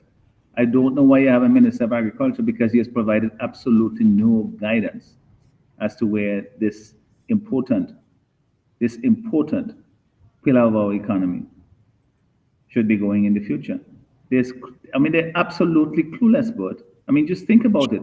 What has this government put forward as a plan for agriculture, for rebuilding agriculture? Do you have any confidence that they believe that agriculture can be and should be a pillar of our economy, or just that they are throwing little bones here and there, scraps, really, to farmers to say, hang on to this. This is as much as you can expect going forward as a farmer. That is basically what they've been doing. Every so often they come up with something. Now is they have implements and the tools and so forth that they're going to share out to farmers. Well, as I say, tools are always useful for farmers. And that is money that is allocated as government money. So by all means, if these tools can be useful for you, take them. When we are in government, with you, we will make sure that they're put to good use, because, and that is tied into a plan for the development of agriculture. But I'm getting heavy before I talk about some of the things I've been doing over the weekend. Just to let you know, of course, my colleagues have been doing their work, meeting the constituents, doing things in the field, so to speak. Yesterday, I know North Windward, Chevron John, and her youth group, they had a fabulous boat ride to Canawan. It just so happened that I was arriving in Kingstown at the same time that they were leaving, or at least boarding to leave. And when I came off of my boat to go to my function in St. Vincent, they were boarding to go, and people, some of they're coming over to me. Oh, Friday, come here, go with me. I said, oh God, you're breaking my heart. I would love to go, but I have other duties, that I have to. And I know that we were represented on the trip because Chevron was there, and Major, I saw Major was there, and General Secretary Brenton Smith was there. So, we had good official representation, but of course, they were kind of, making me feel, missing out. And of course, I did, because when I was coming back now to catch the ferry in the evening, come down, they had just arrived back, so we were all coordinated. So they were coming off the boat and they were conforming. Some people came over and took pictures with me and so forth. Alrighty, man, we had a fantastic time, and we just wish we could have stayed longer. And tell me when the next boat ride is. A young fella came up to me, which was actually very, so reassuring. And he's saying, Friday, I win this election. He said, I don't know how NDP ain't gonna win. He said, I vote for ULP all the time. And this time I voting for NDP. And because it's time for a change, and I like, what I'm seeing. So he said, I make sure that you do it. I said, my brother, thank you so much for the support. And we will all do it together, because we need everybody on deck. All of us together will bring the change. And this is a young man. He was telling me that, and he was all on us. He went on the boat ride, and he seemed like he had a good time. But he had no reason to come up to mentor. He said, I vote the LP. I tell you, straight up, last 4 times. But now, I like what I'm seeing, and you have to win the election, and the country depends on you. The country is depending on the New Democratic Party, and we are looking forward to that change. So make sure it happens. So I said, yes, we're doing the work, as you can see. You're here on the boat ride, but that's political work as well, because we're motivating people, especially young people, to come and join in bringing this change about. But the NDP is a vehicle for change. It is the only viable option for change in this country. That people might have their differences and talking about, oh, they don't like this, they don't like that, and so forth. What you have to ask yourself is, where is the change going to come from? And the New Democratic Party is that vehicle for change. We have a plan for the development of the country. We have the personnel, we have people in our organization who can deliver that for the people of this country. And we have the support of the majority of the people in the country. We have more support now than we did at last election. And last election, we got a majority in the popular vote. So we are the vehicle for change. So everybody who you're fed up with the government here, as this young man told me yesterday, he voted for them 4 times, but not again. You want to bring about change because you see that the country going in the wrong direction. Look at the crime situation. I heard you talking this morning that the crime situation in the country is dire. We have a serious problem with homicides, but we have theft. Just yesterday I gave somebody a ride, here, and she was complaining about the situation with theft, even here in Beckley, where people are going in and breaking into a place and taking stuff. The situation with the farmers, as they told me in that consultation we have, and my heart goes out for them, because nobody seems to be in government taking what they are saying seriously. That day after day after day, they're losing their crops, they're losing their animals, one by one, piece by piece. And because it's ain't taking 2 and 3 truckload at one time, they're taking one bunch of banana, one bunch of plantain, taking out some cabbage here and there, 2 or 3 animals at a time. You feel like, okay, that's the same word police time. But think about the effect it's having on those farmers who feel that they cannot continue because they're planting and they're raising the animals for somebody else. It's a lot of frustration, and it's time that somebody says to them, "I understand the plight that you're in. You have so many other problems to contend with, and this one where people coming and teaching you stuff is just adding salt in the wound, And so we are giving them the assurance that we will adopt, as we have proclaimed, a zero tolerance, I should say, approach to predial larceny, and that the persons who are involved in thieving the animals and the crops, and those aiders and abettors, the people who buy them and resell them, because they're buying them at half price, quarter price from people who don't know the cost of raising them, that those persons will also be held accountable, because if there is no supply for it, those people will not go and thieve 3 and 4 animals and to eat 3 or 4 animals yourself. It's because they're taking it to somebody to butcher and then to sell back to others unknowingly who paying for things that are stolen. That we have to stop, because it's important for individual justice for the farmers, but also for the economy, for building that pillar of the economy, agriculture that we talk about. So crime is a major problem in the country, and the government is just not dealing with it. So I'm coming back now to we started at the wonderful boat ride yesterday and the activities that we have been doing, and I want to commend Siobhan John, Senator John, and her team for organizing this spectacular event.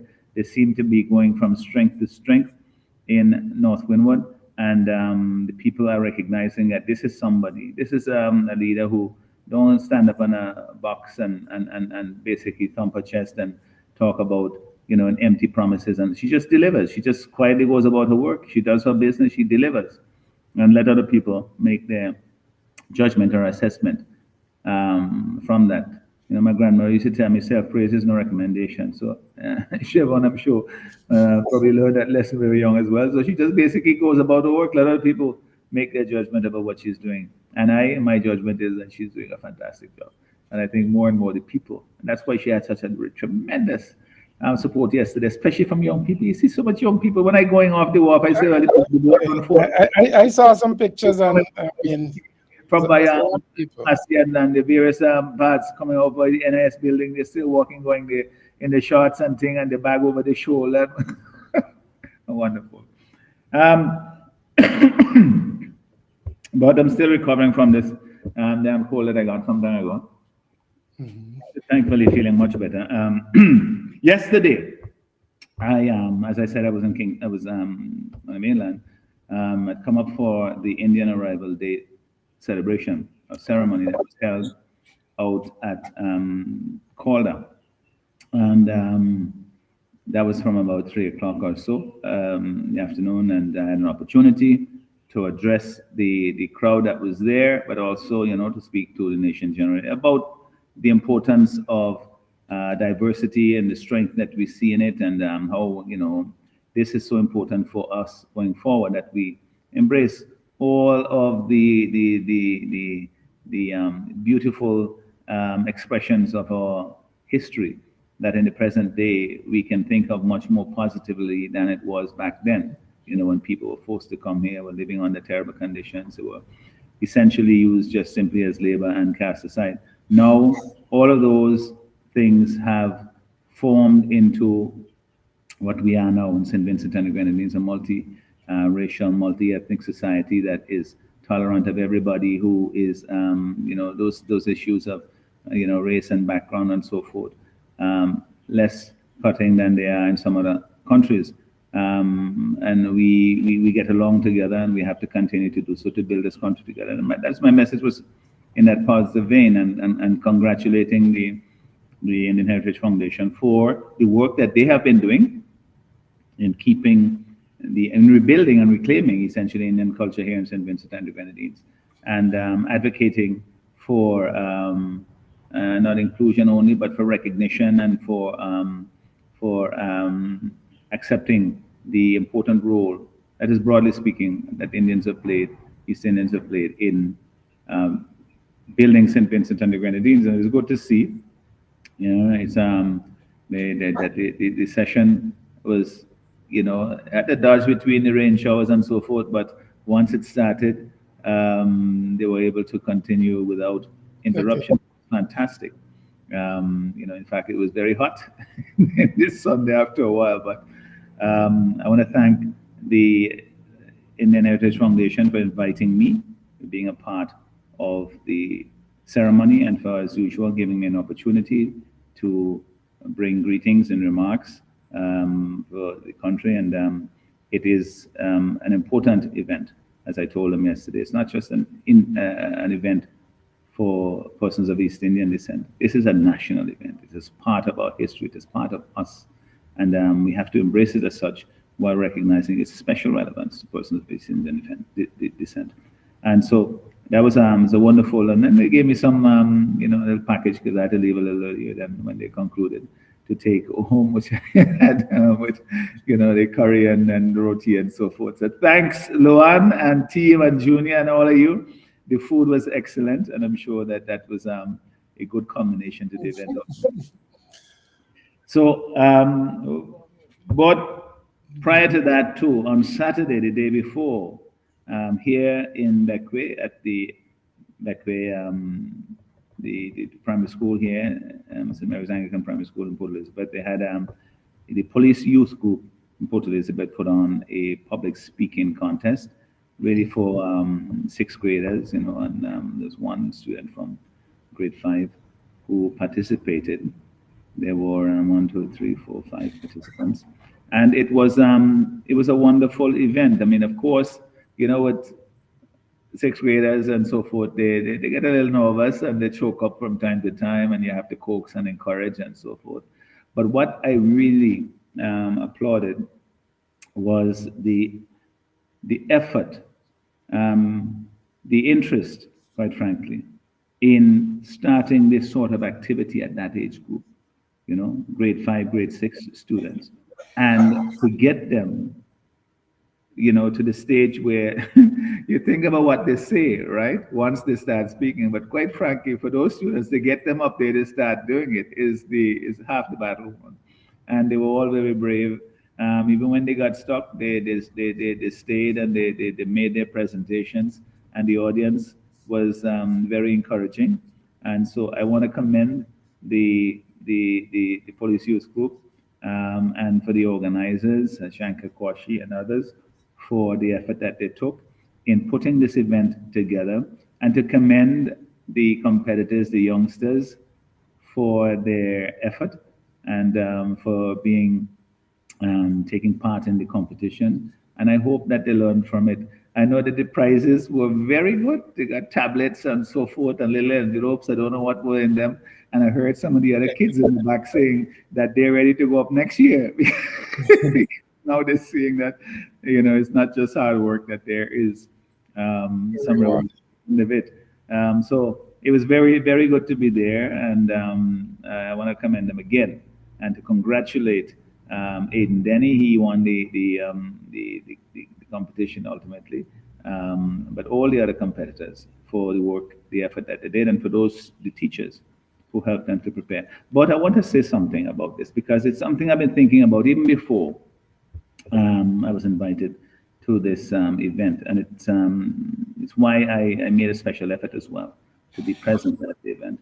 Is that, in our education system, one of the things that I find that we are very sorely lacking is that we do not seem to give enough opportunity for our young people to express themselves verbally. That is to say, to speak in front of an audience, to speak with confidence, to be able to express themselves. Your words are your first ambassadors.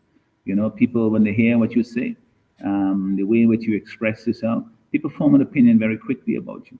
So it's critically important that we encourage from a very early age. I would start at kindergarten, of getting our young people, our children, to feel that they have an advantage when they get up and express themselves. Not that they should, slink back in the corner and hide behind the person in front of them. That it is to your advantage to do it. Once they inculcate that, they will look for opportunities to do so. And so that when you have competitions and you have contests and you have, they're usually in a classroom of, whether it's 10, 15, 20 students, and you will get 2 or 3 who would always put up their hand to talk, right? The others will sit back quietly. I think that is something that we need to make it an essential part of the curriculum and the training programs, that these students have not just an opportunity but a requirement to essentially present themselves for the entire class in front, and in a public, well, that is as public as it gets, I guess, in the classroom. But to get them feeling comfortable that this is part of normal life, this is what you're expected to do. You don't have to be, you might be nervous, but at the same time, you have to work through the nervousness and do it. This is what I told the youngsters on Saturday evening when they were doing. I said, I get nervous, very much. In fact, when you ask me to come up here to address people like this, I get nervous because you don't know how exactly to pitch it for people at that level, I said, but the point is, not just to succumb to that, is to be able to work through the nervousness and still do your very best to present what you have to do, and don't feel that you don't have anything to say. So I would love to see more of these things, and not so much in the prepared way. Very often in a public speaking contest, and you can see very much there's the hand of the teacher, the preparer of it, in the speeches that I've done. And the crunch time comes when they have to do the impromptu, and then you have 2 minutes and they all finish within 15 or 20 seconds, because you have to learn to think on your feet. And so this comes from practice. You may have an innate ability, but it comes from practicing and so forth. So I would love to see more of that done, and I think it's critically important that we do that, because it's a confidence that it brings within you as an individual. That if you're working in the service industry, for example, communicating with people is that's the business. If you get a job at a hotel, and you have to speak to guests, you can't just leave it up to management. You at times may have to do it if you are whatever your position is, to speak to guests, to speak to people, and so forth. And that all comes from practice. And so I would love to see more of these activities take place. I commend the police youth group here in Port Elizabeth, and for those who are involved in the preparation of it, and encourage others to do it, to have, it doesn't have to be a contest situation, but to give opportunities for our young people. Start from very early. Let them build that confidence, that self-confidence, to be able to express themselves, because they're needed later on in life, to be able to impress people, that you know what you're talking about. More importantly, that you know who you are, that you have the confidence to address somebody on something that you feel strongly about, or that they ask you about. That is critically important for us going forward, and we have fallen short in that. So commend those persons who organize the event and encourage others to do likewise. But I heard you were talking, of course, did you talk about the T20 cricket? I didn't hear your whole program so far this morning. No, I did say that is coming up. I leave that for you. That's in your field. No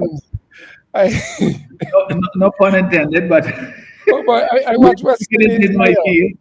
We all, excuse me, in the Caribbean, we all of cricket. It's in more and more the older generation, sadly, but it's a regional event. It's we have the World Cup. We are on show. We are on stage. I'm hoping and praying that we will have wonderful matches here in St. Vincent, that the weather will hold, and that the matches will be close finishes, exciting finishes, and that we have full stadium. Encouraging everybody to come out and support. When you say close finishes, you're referring to when West Indies not playing. Yesterday was enough already. I mean, well, it's yesterday. I was at the function. I didn't get to see the match, right? But I asked somebody yesterday when I was at the function. Dr. Frazier, Adrian Frazier, was sitting next to me. So I said, "What was your comedy West Indies?" So he apparently had to sit in there because he was at the function. He was prepared. So afterwards, he looked at his phone and he come back and I see the headline: West Indies get by Papua New Guinea, indicating that it was a nail biter. So I said, well, and he sort of, almost sighed, like saying. What it is, I am in terms of the cricket. I always say, if you don't out West Indies, you have to out them down, otherwise they're gonna make whatever run you put in them. So I wasn't worried in that context. Yeah. And the team, Papua New Guinea for a team, they bowled well. So we have to give and take. But I'll watch the excitement from the other teams. The West Indies just let's win easy, comfortably, and I'm good with that. I am cool with that. As a reminder, Dr. Fraser, I said, listen, don't forget, Argentina started the last World Cup losing to Saudi Arabia. And almost went out. And they went, yeah, and they went on to win the thing. So what it does is it hopefully it motivates and let you guys know there's no free ride here. There's no easy ticket, And we know we have the caliber players. We have a team that can win the tournament, and so I am, hoping and praying that they can deliver on that for us. But in any event, whatever matches we have here, I encourage people to go out and support. Let we have fun. Let's show Because that.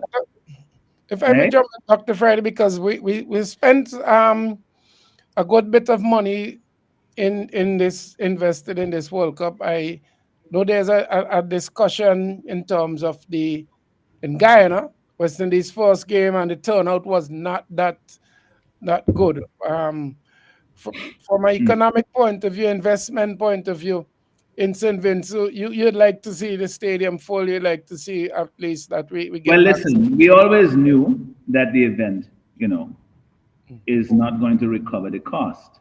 This event. The point is that this is an investment, and this is the point we keep making. We kept making in the debate, in the parliament, when we said yes, we know every country that is doing the event, they have to invest in upgrading the stadium and so forth. Especially for us, where they had allowed the stadium to go down to,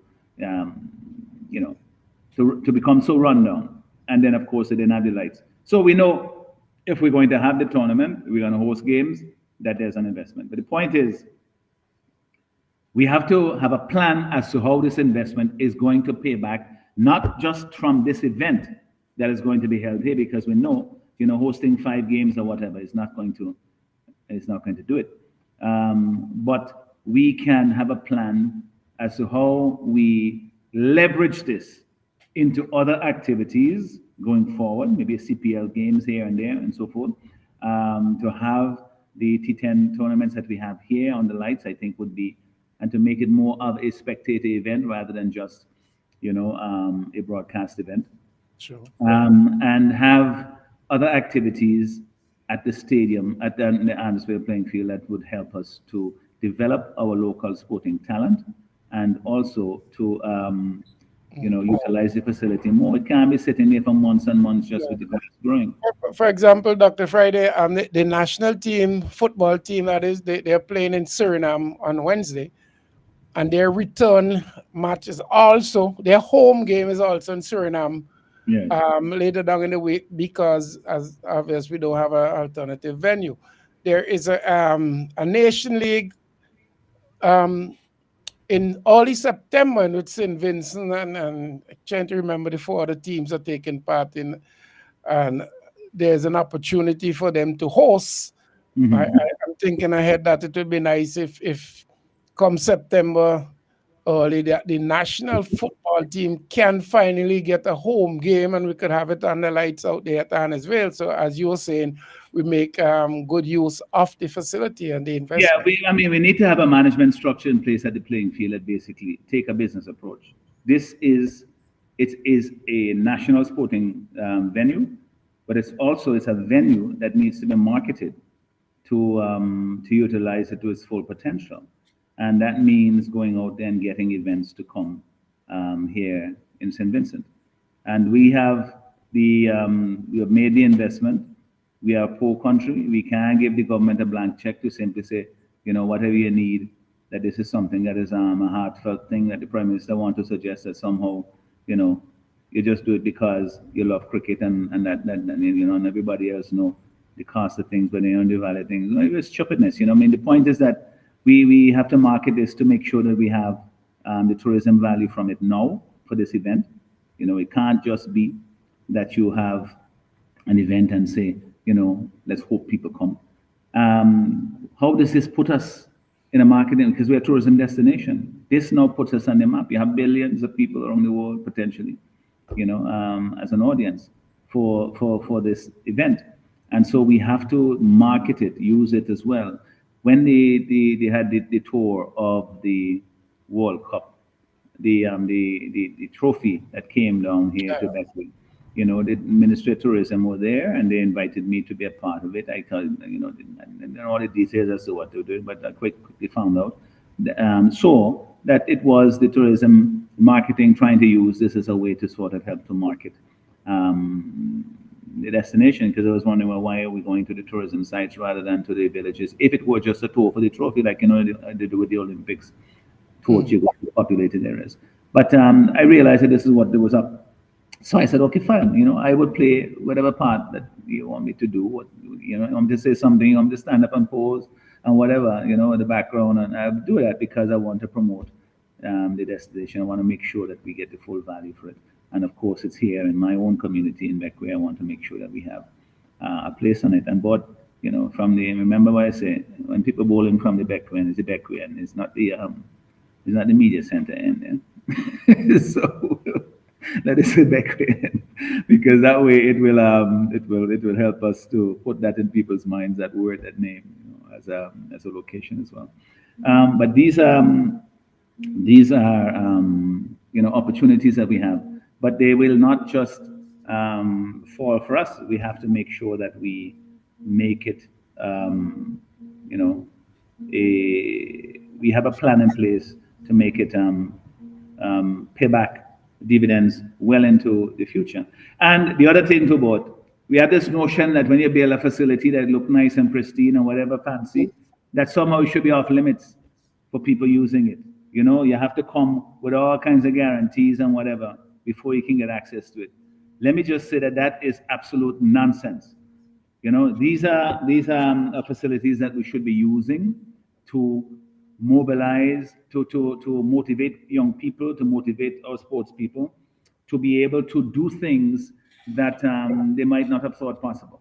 Inspire them to do things, because now we have the access to the best facilities that the country can provide. And don't have them wrapped up like some people, when you buy furniture and wrap them in a living room and nobody can use them. What's the point of that? You're just wasting your money if you don't utilize the facilities. And I keep saying that all around the country. And then after a while, they get run down. And then you gotta go fix them back again. You have what they call them, hard courts facilities all over the country, and they don't maintain them. They just keep them there, lock up. You can't use them, and then after a while, you don't want to use them because they're no longer safe, they're no longer usable. So that is something that, again, we have to do, is make sure that we have a plan as to how our local people can utilize the best facilities that we have to be able to develop our local talent as well. That is how we make sure that the investment that we have agreed to put into the development of Arnesville playing field, that investment pays off for the country in the long run. And that will help to motivate young people to get involved in sports, to stay involved in sports, and utilize it for their benefit. When they're doing that, it keeps them away from destructive activities, for antisocial activities. They look after their body better, stay away from smoking and drinking and so forth, so that you can perform at your best. And both, I want to just talking about that. We're talking about performing at your best. I want to just commend Earl Simmons, this young man from Union Island, who has been really making a name for himself in the athletic world at the 1 and 200 meter. Yes. He recently competed at a meet in Jamaica where he broke a national record for the 100 meters. And I mean, here's somebody who's been basically running for like 2 years, and I met him a couple of times. I met him here at my office, and I spoke with him, and immediately I was impressed with the discipline that he has, and the commitment, the desire. And this is not somebody who just has a sort of a wish. He has a plan. He knows where he needs to go, what he has to do. The reason I got onto this is because I'm saying, for youngsters who are involved in sports, to look after their body, they want to get more out of it. So if you're smoking, whether it's cigarette or weed, or you're drinking and so forth, of course that's going to make you perform under par. So he impressed me as somebody who really has the talent, and he discovered he has it, but more than that, he has a desire and the confidence that he can do better. And for training in such a short space of time and to reach where he has reached, is quite remarkable. And I don't think he's gotten enough sort of credit True. you know, Promotion, yes. recognition in the national stage for. I mean, breaking the local national record that has stood for 20 something years is since what 96, 98, somewhere around there. That is quite a remarkable feat. And so we look forward to him, and I want to commend him and his coach, his team, for the work that they're doing. And we have other youngsters who are doing extremely well. Of course, Shafika Maloney is going to Paris, and we wish her well, and the whole country will be looking forward to that. And I hope, quite frankly, that Doll Simmons can, get the qualifying time. He that's his goal, as he told me a year and a half ago when I first met him, about a year ago. That's his wish, that's his desire, and more than that, it's his goal, it's his objective. So let's hope that he makes it happen. So there we are, both. I mean, sports is an important part. In our plan, the NDP, for the development of the country, we have 4 pillars that we have outlined for the economy, developing of the economy of the country. Agriculture, which I talked about at the beginning of this program, the problems with farmers is directly related to that. We have the tourism sector, which also I made some comment on, and that we are absolutely committed to that, and in every way that we can promote it, that we will do so. Never mind some of the detractors talking stupidness about, the relationship with crime and tourism. We are involved in making sure that our tourism becomes reaches its potential. And when we do that, it will transform this country. I'm telling you, because our potential is greater than any other country in the OECS. I say that without hesitation. We have the diversity. We have we are just at the beginning stages of the development of tourism. That is not to say that we haven't had tourism before Argyle or before Sandals or whatever. We have major tourism development in Mustique and on the mainland here in the Villa Strip. We have in Canawan and Beckwood and so forth. So we are now adding to that, to making our tourism product much more diverse and increasing its capacity so that we could have more and more flights coming in to make Argyle pay back for itself. This is something that we as a party is committed to, and that's why we have tourism as a pillar of the economy to develop St. Vincent and the Grenadines. And the third, of course, is the blue economy, which this government has faltered on. That is improving the fishing sector, getting Otley Hall Marina and Shipyard up and running. I will do that within the first term of an NDP government. That is something that we can do easily and create jobs for young people. Listen to me, young people. We can create skill jobs at the Otley Hall Shipyard because we will have repairs of boats, we have building, we have storing and all this kind of stuff that you can do to get skill jobs in welding, in carpentry, in diving, in painting, all these highly skilled mechanical fields, machine work and so forth. These are opportunities that will be provided there. And they will pay well above the minimum wage. You don't have to worry about minimum wage. This will be paying very well. There will be people who want to come back home to go and work in these facilities because they will be paying so well. And the reason why, and I'll say this again, the reason why the Otley Hall Shipyard, the Otley Hall Marina, dried up is in the terrible condition that it is in now, where it is not performing, where it mash up. Basically, all it is now for storing things, whether it's boat or storing beer bottles or storing junk from the Buckham and Berry Resort, or storing the black tanks that they have down there that they got for free and will not give them out to people. All of that, that's all they're using it for, is just to store crap. And when it can be something that's producing revenue for government, providing jobs, good paying jobs for young people, and we will make that happen. I promise you this, because we know the potential of it. And we as a government, we have nothing against making Otley Hall succeed, the facility. This present government don't want it to succeed because it was built by NDP. They try to rubbish it, and they try to hold Sir James responsible for any of the problems that they have. That they created a commission of inquiry at the beginning of their administration to try to, it seems to me, to put Sir James in jail, to tarnish his name, and all of that failed. It was thrown out And instead of trying and saying, oh, listen, let me move on and build this thing up. You've heard me say about, they try to tarnish us in talking about the airport and so forth, Argyle, which have problems. We know Argyle not paying for itself now. But the point is that the Argyle is built, the airport is built. I have said, I will make it work. I mean, this is money that we have invested on behalf of the country. Whatever differences or concerns we may have had in the past, they were government, they went ahead, they do it, the people, they say re-elect them. I will make it work because I know of the effort that and the cost that it has brought for the country. We still don't know the entire cost of it.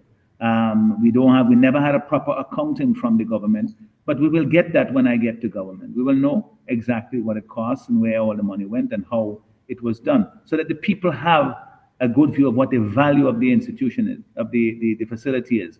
That is what it costs them and the potential that it has for the development of our country. We'll make that happen. And we have said about this that when NDP was building the cruise ship board, they were wishing that it mash up. Yes, definitely. How responsible can you get rejoicing when Lenny damaged it and so forth?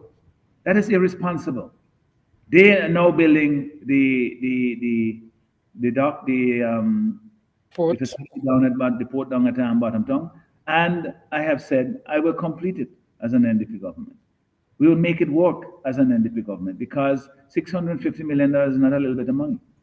I mean, we got a lot of it. The government of England, of the UK, they gave us $100 million. That's a grant. That's useful, but most of it we are borrowing, and so we have to make the facility work to pay back. And that is something that I am committed to doing. I'm not going to go because they say bill under one government that you mash it up under the other. That's a stupidity. So we will make it work. And what we have said about Happy Hall is that this government, they've done exactly the opposite. They have basically said, let we don't make it work. That is what their policies have resulted in. Let we don't make it work because the facility is just there, just falling apart. But we will make it work. And of course, the fourth prong of it is what we come back to, the new economy, which involves developing our sporting facilities, developing our creatives. Our carnival now, and that is when everybody turns their attention to the arts and the creative juices start to flow in terms of the expression in the mass, in the steel pan, the panorama, and of course in the calypso and so forth. So that is something that we are committed to developing, not just as culture, but also as part of our economy. And sports is an important part of that. That is why we have made the announcement of the National Athletes Program, which is to say persons like Earl Simmons and them who are doing extraordinary things. Why shouldn't they get support from the state automatically to be able to continue their work? They have to be scrambling, and parents have to be trying to find ticket money to send them to a meet here and there, to buy shoes or to get supplements that the trainers said they need. All of these things we will do because we believe that it will redound to the benefit of the economy, and it will give our people opportunity, lots of opportunities to develop themselves. So that's how it all comes together, but as one package. It's a comprehensive program. It's not just where the Minister of Agriculture now saying he have like a program he doing by himself, and his program tend to be one container of something here or there. And somebody else who have something else in this government, they don't seem to have a plan as to how we go forward in the future. This is why people have lost whatever confidence their supporters may have had in them, has lost it. And they are saying, let's give Dr. Friday and the NDP a chance because they're talking sense.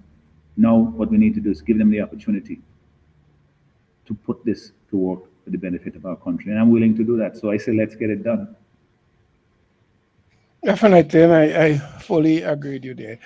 Dr. Friday, you said you want to have some interaction. So what I'll do is take the break early, and when we come back, I'm going to urge you, as much as possible, persons, you can call in, have that discussion on with Dr. Friday on any issue you want to raise. I know crime, unemployment, and economy are foremost in persons' discussion, but you feel free. So we're going to take that break, and then we'll rejoin, and we'll have Dr. Friday still with us on the line. So we're going to take that break, and we'll be right back in a bit.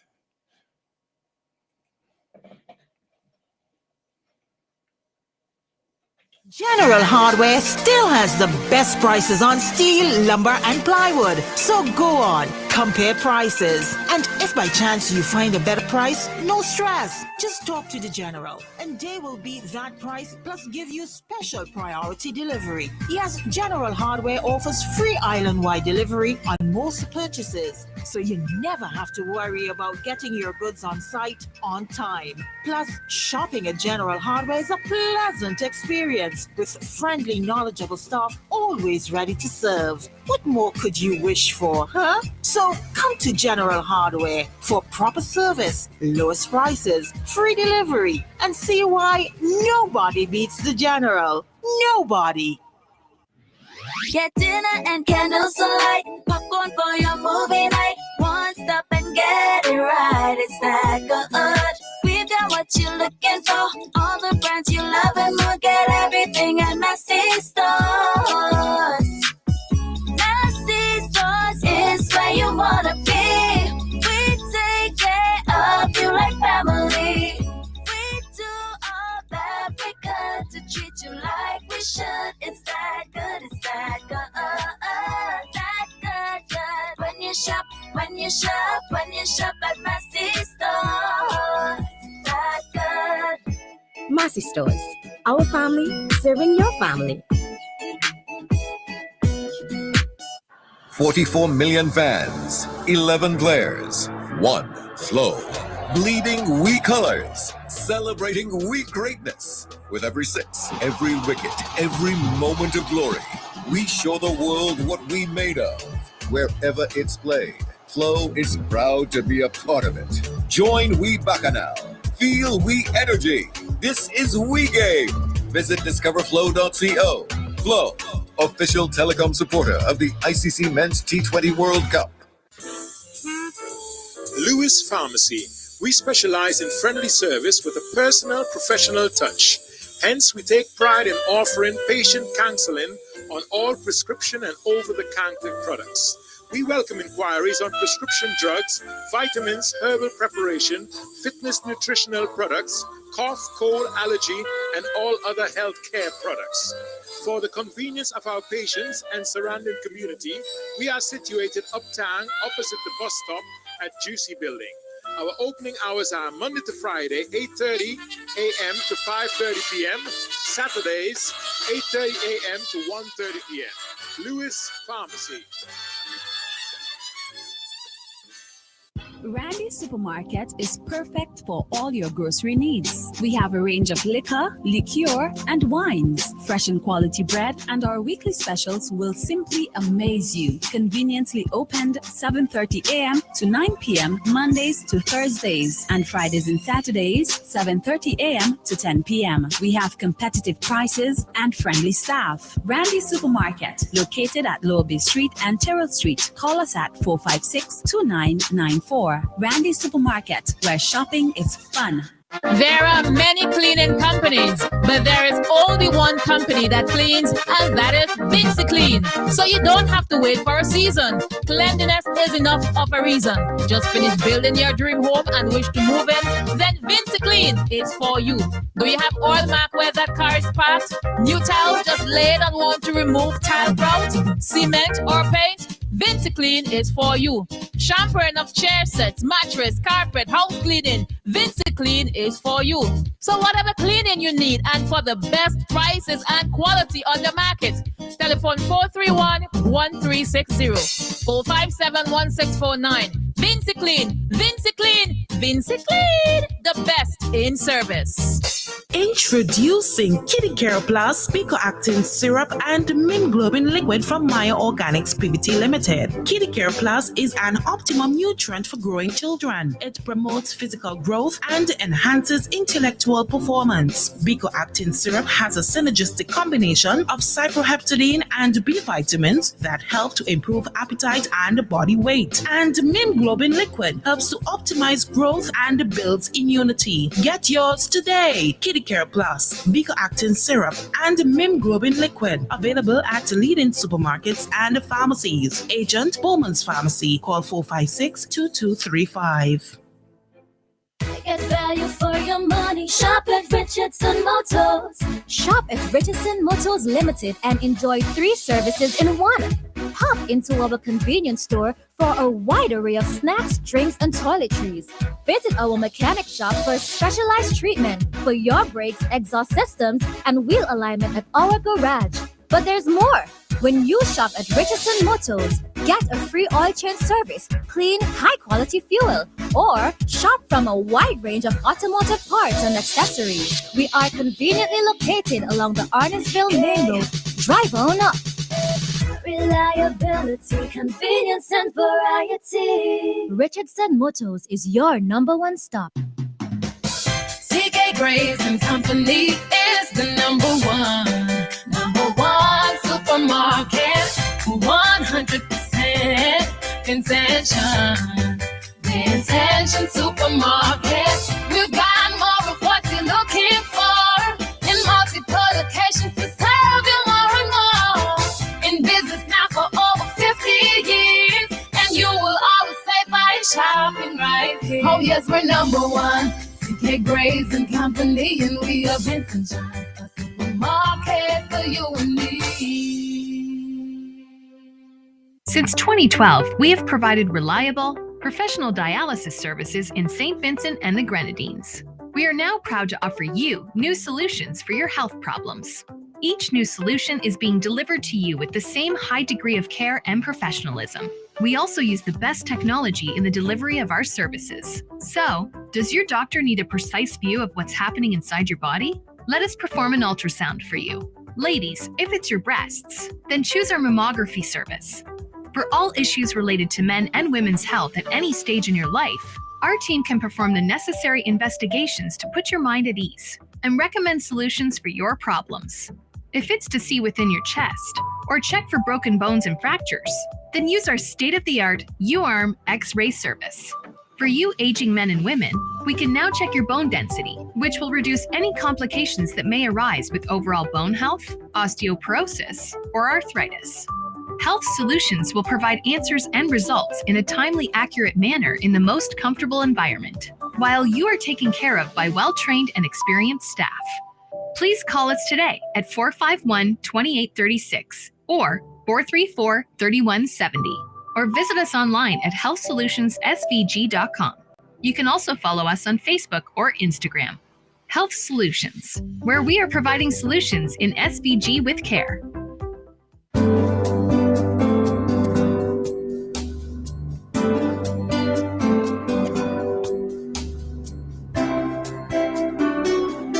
We would like to say that Captain Bligh XO Aged Rum is the best rum in the world. And now we can.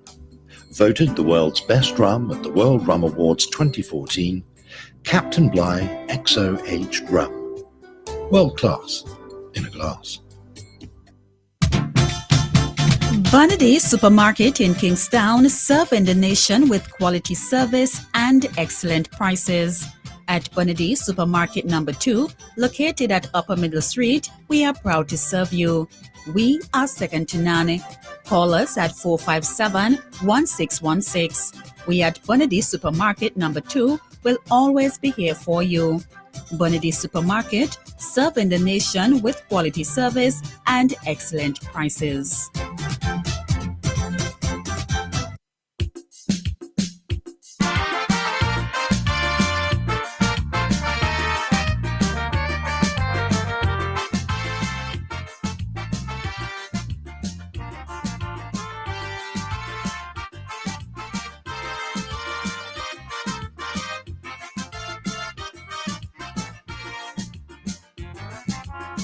This blessed country has seen its best days.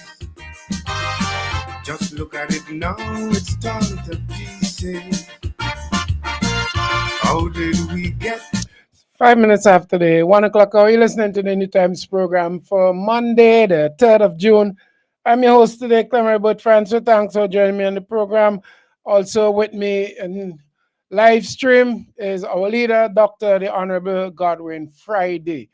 And in this segment, we'll try and encourage you as much as possible to call, interact with Dr. Friday, tell him any issues you have, any area you'd like to hear a discussion on. feel free to so do that. All right. We also have a request. I'll come to that later. To be somebody wanted to join the stream and have that interaction. We'll try and see if we get that person in. Let me just give you some quick text. We have some persons on the text, so let's try and see if we can get them in. Let's see. Okay, I have Dr. Friday back with me. Look, I'm just going through some of the text. Let me see this was about they have pan against crime, all things against crime. Why not repair police station against crime? This one is in, but the police don't have to have this special repair unit. Prisoners can be used to assist or repair and paint many of these places. What happened to sentence with hard labor? They don't have any more. If there are more technical stuff need to be done, then more qualified people can be called in. Why poor management in the country? Have someone who wants to run this country who has never gone out to apply, get a job of his own. Everything he and his family was given to him by his father. But brief questions, Dr. Friday. I have some questions here for you. Let me see what they say. How does the government maintain its properties? Let's say the Annisville complex, the surrounding ground, fixtures, fit in repair. What solution can be in place to keep these properties in suitable condition? I think he spoke to that already. What are the plans for consistency into maintenance of government properties, airport, dry dock, hospital, clinic, complex, etc.? They're basically asking but what will be put in place to ensure that the government, the property are Well, but this is not rocket science. Good Lord, if you can't have a maintenance unit in whether it's in a ministry or in various departments, or as we have now, Bragsa is supposed to be that, but Bragsa is just simply not functioning. When they used to have the quarterly allocations, I remember when I first started out as a member of parliament, the persons who were responsible here in Northern Grenadines for this program, they come and say, they have quarterly allocations, you want to suggest things and so forth. And of course, my suggestions didn't carry the day, but sometimes they coincided with what the government had in mind, and they would do it. Now you have no input whatsoever. And Braxa just seems to be not doing anything useful in terms of repair in the country. And certainly in my constituent, Northern Grenadines, you'll see from the state of a lot of public buildings, the roads and so forth, they're just useless. But the point is to make them work. That's the answer, is that you have the mechanism there, whether it's Braxa or some other agency or unit or department, get them to do the work. There are some areas, of course, you can also hire local contractors so that you give them jobs and so forth. They can also do it in a way that is efficient, cost effective, and have them bid on them and do the repairs as well. That is not rocket science. You just have to have a will to do it, and this government has none. Definitely. Somebody trying to go ahead. Sorry. No, so they take the saving money by not repairing these things in the short term. Cost more in the long run. In the long run, you wind up the old saying, a stitch in time saves nine. That's wisdom. That is not old. It's wisdom. A stitch in time saves nine. That means that if you do it early, you won't have to spend so much in the long run. Okay, let me say to the callers, when I put you on hold, just stay on the line because then it creates some problems. So, Doc, let me see if I get this first caller in. Good afternoon, Newtimes. Yeah, good afternoon, boss. Good afternoon, Dr. Friday. Good afternoon, caller. Thanks for calling. Big question to Dr. Friday. Yes, sir. If you can't do anything about it. I'm a vendor for over 20-something years. And I never see so much a mosquito. And they keep opening the market from 2 weeks now at 5 o'clock. And you don't know the disaster inside it. Oh my God, mosquito lick you from left, right, and center. Really? And there is nothing nobody doing. I don't know. People talking about it, but people not share their views. the vendors and then I get together for even protest. All then this do, then this go into the supermarket them and they have this kind of thing, like it's a net thing with a thing and buying them to fan mosquito for them all the man. It is ridiculous. We human.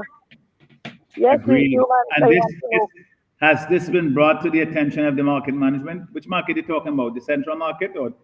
them who just pick up money, I put it to them already and I tell them, I say, and they just keep coming out. All them pick up the money, but nobody doing nothing. One tell me what is the water where they under the tank and them. But water they the tank and them for never since. And I never see these mountain mosquito inside the market, you know. Oh my God, Mr. Friday, this is really feding up. Well, I thank you for putting it here on the radio now. And I hope, again, this is not a problem that requires rocket science to solve, but they just don't give a damn. That's the point of it. They don't get, they're making sure they get there and collect the money, but they don't care about the conditions of work for the vendors, the people who work there. Those are conditions of work. And there's risk. You have all kinds of mosquito-borne disease. People suffer from dengue and chikungunya and Zika and whatever else we've had around in the past few years. And this is something they could fix if they care to fix it. Definitely. Okay, caller. Scholar, for putting it out here, and certainly we will continue to advocate on your behalf for them to fix it. It's a health concern. Okay, thank you. And Doc, I think I saw something over the weekend that there's an increase in dengue fever throughout the Americas and Caribbean, and There you go. They were urging. Then we have to be proactive. Don't wait until it hits us here, and then people start dying before you start doing something. Look, I see somebody join us on the stream. You sound like you want to surprise me here, but no. Good afternoon. Hello. Hello. Are you letting me in or somebody else in? This is Likak Alwen. Yeah. Mm-hmm. Okay, I'm gonna let you in. Yes, so you can pose a question. No problem. Hi. Good afternoon, Mr. Friday. Yes, I good don't want afternoon, Mr. to Lincoln. distract from what you're saying, but there's some things that are very painful to me, right? As a citizen. Now this morning we are listening to Boom, and Bing is back. Nice to have him back, etc. and so forth. But I have a problem with journalists who are not sincere. His first thing was when he was away, he heard about the billboards. He came back, went to see the billboards, and his problem is the billboard has too much information. As far as he's concerned, his education tell him a billboard should only have 3 seconds of information, etc., etc., etc. And I just think as journalists, you need to have responsibility. Your responsibility to educate people. There is no stereotype for a billboard. The fact that he's come back and he's talking about it means the billboard has had an effect because he can talk Absolutely. about it. Absolutely. He can talk about it. And the other thing is the journalistic insincerity. Um, what's his name? And they called in from Annisville to ask him. Dave called in to ask him, who do you think will win the next election? Right? He turns the question around to ask Dave, who do you think will win? If you're a journalist and you're responsible, you should be able to make a proper analysis and say, in my view, I think X, Y, or Z. And as far as I'm concerned, put your neck on the block, not stay on the fence and trying to eat the cherry from both sides. I remember in the days of Nora Peacock. She ran the Vincention. One year she was supporting the Labour Party. She came to the point in time as a responsible editor and said, the Labour Party has run its course. It's time for them to change. And she supported James Mitchell. We have had the news, not the news, the Searchlight newspaper has been foremost behind the ULP. Why are you as a journalist? Can't you make an decision so well? Alan, if I may come in, I think what has happened over the time, we seem to be crossing. Bing is not a journalist. and so that's the issue. And then also, let me finish. He's a talk show host. Yes, but they have influence. Controversy, yes, but not a and journalist. Persuasion. I've listened to persons, just a second. That they're called out. When you do that, it's not fair, and then somebody else come and say, well, when I was taught, it's good, this is how a billboard's supposed to be. Listen, that's not educating our people. That is putting people to be on one track. You Okay. question and query Well, every. Alwyn, the one thing that I'm happy about is at least he talked about the billboards, and people will go and have a look at them again and see what they say. The more controversy they stir up, the better. But The his billboard view as to purpose. what should be on it and so forth, and I'll And he consult him on the design of the next one, and then maybe he will come out and say he's supporting the billboard and more than that. So we'll see. his whole objective is to eat the food. He gonna work for whichever side it be anti just like let That's us. what he said. I don't They think like to be controversial in order to But push I this hope, I hope though, issue. I hope that you're provoking me to think about it and say, well, listen, I'm going to support Dr. Friday and the New Democratic Party because I Exactly. believe that they're better for the country. And Precisely. the billboards will reduce the number of the letters, and maybe that will please him better. Yes, I agree with you. All right. Okay. So that's my comment. Thank you. All Thank you, right, thank you very thank much. you very much. All right. As we end up, just for clarity, because I've heard several discussions like this, but times have changed. For example, I heard bosses complain about radio announcers on some of the other radio, but Mm-hmm. these persons are not actually radio announcers; they are DJs. Mm-hmm. And sometimes I think people get cross with their presentation and expect a certain level of diction and so forth from them, but they're actually DJs, announcer, as we know it is somebody And who they're comes on reading news, entertainers. and yeah, so they just so we have talk show persons who sometimes go for controversy. They want to have numbers. They're not interested in research or I from what I know of Bing, sometimes he deliberately being controversial to Yes, to yes, get to, clicks. to, to try and Yeah. get his audience going. Well, one of the talk show um, hosts mentioned that to me just recently, that he tries to be provocative. Well, I suppose they all try to be provocative, but I say you can't be inaccurate, and you can't just beat up on one side or the other without Yeah. without Because I've heard responsibility. You still have to be on responsible. other programs where they took a stand, and then when somebody comes on, they switch totally now, as if they never took a stand and supported the person just Yeah, yeah. if they could. Well, So and the important thing, though, I'm glad that Alvin wrote it's that the to me. I discussion. mean, we talked about it this morning. Other programs have moved on to other things, but of course, the billboards, they have done their, I mean, they've done their work. And Yes. more people have seen them, and more of them will be done. And it just shows, but that sometimes almost any business, I mean, this is a cutting edge business, that is entertainment, about reaching out to people, about, mass communication. And sometimes going back to the old is enough of a difference to attract attention and to get your message across than amplifying what is new, which is people saying put more stuff on the cell phones, blast them more and put more information out there. But with all these reels they have now, the shorts that people are going through, they hardly have time to watch where you send them anymore. They just get stuck there, and for hours they're going through the stuff that is fed to them. And that is communications, and mass communication is a tremendous challenge now, and you have to be creative.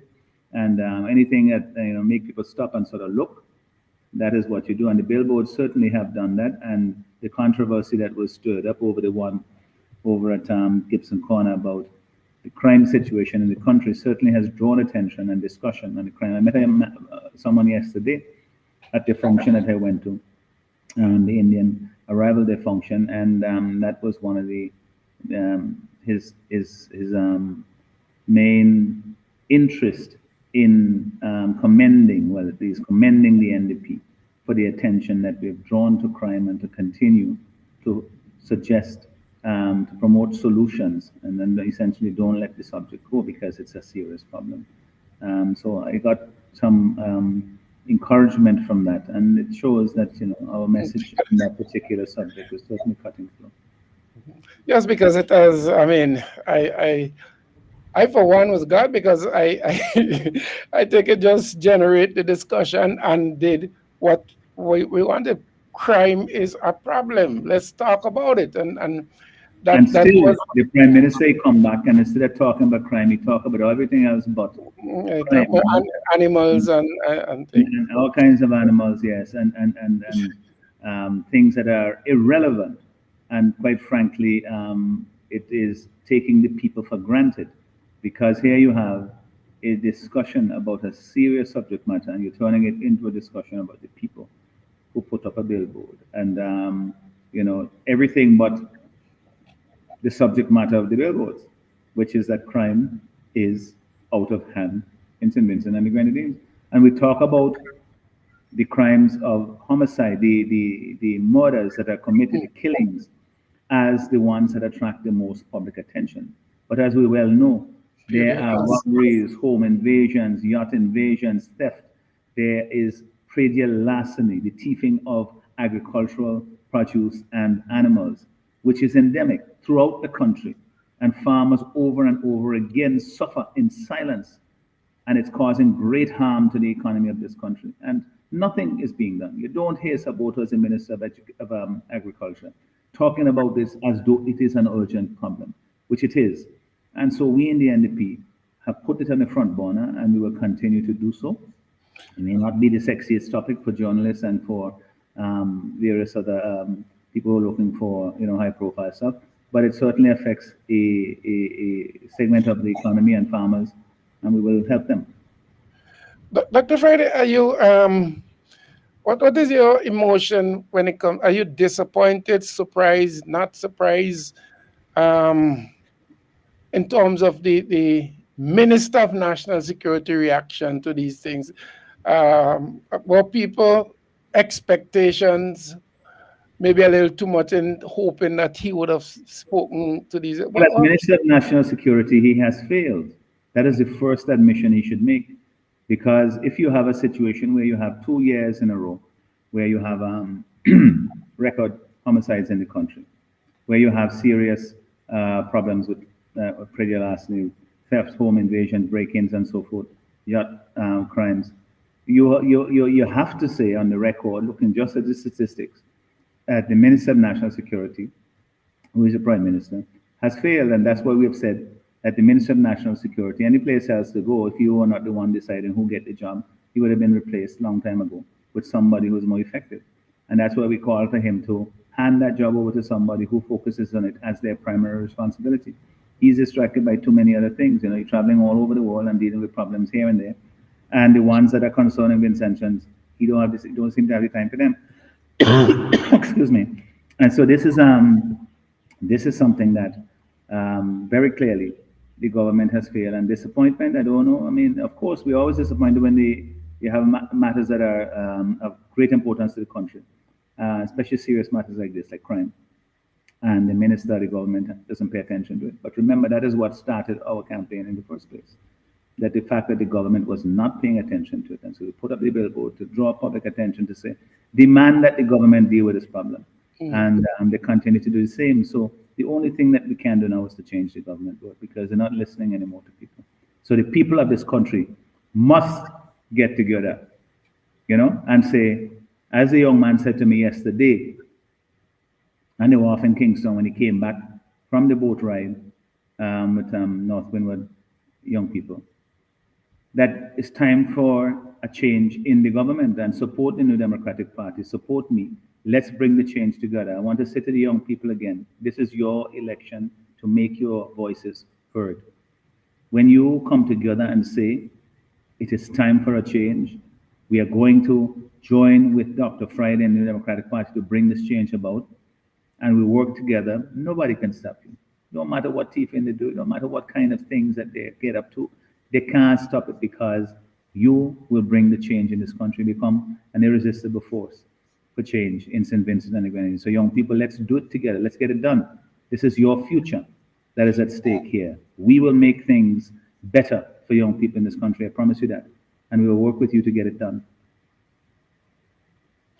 Definitely. I mean, I sometimes the things that they do not do, I'm amazed because it's whether it's from political angle or not, it makes sense to address the issues, to run from them and run. I think at one point some years ago you had made an expression, I can't remember, that you could what did he said, you could dance on the head of pin, but you can't. Dancing, yeah. Well, I mean, that's what they do. They use words and they try to fancy things up and so forth, make things more complicated than they ought to be. And all they have to do is deal with the situation of crime. I mean, send the right message. First of all, say, yes, we have a problem. Don't just keep pretending that we don't. And then when people talk about it, they say people are disloyal and so on. Or you could be disloyal to the truth. You know, the point is that we are pointing out that this is a problem for the country. Deal with it. You know, don't try as you say, dance in the other pin and try to be clever and come up with all kind of fancy phrases and so forth. And then next week you hear somebody killed again. And you hear homes breaking into, you hear farmers complaining that the goats and the animals and the pigs get stolen. And nothing is being done because they've made the country ungovernable. This is something that has to be addressed, you know, and we have put forward a number of suggestions, but we say it has reached a point where it's a national problem. It's one that requires not partisan, political answering. Everybody should be a part of this solution. You know, it's like when you have the volcanic eruption. It's a crisis in the country. Everybody has to come together and try and bring, a resolution to it. And we need to have better trained police officers in the long run. First of all, immediately, you got to have people in the crime spots, more police officers there, more visible and doing their jobs.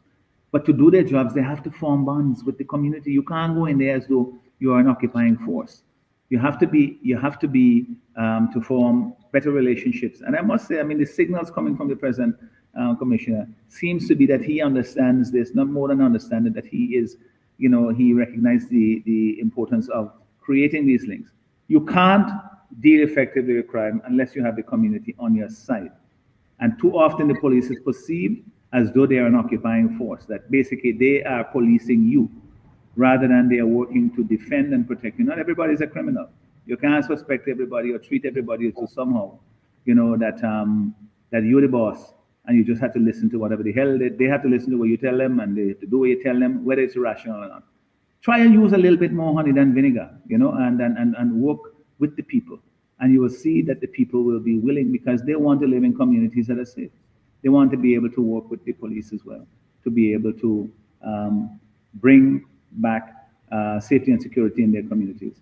We also you have too many crimes. You have 408 homicides since 2012 and 2023, and over 70% of them are unsolved. But that is unsolved. Unsolved. Unsolved. Yes, correct. There's been no arrest and conviction.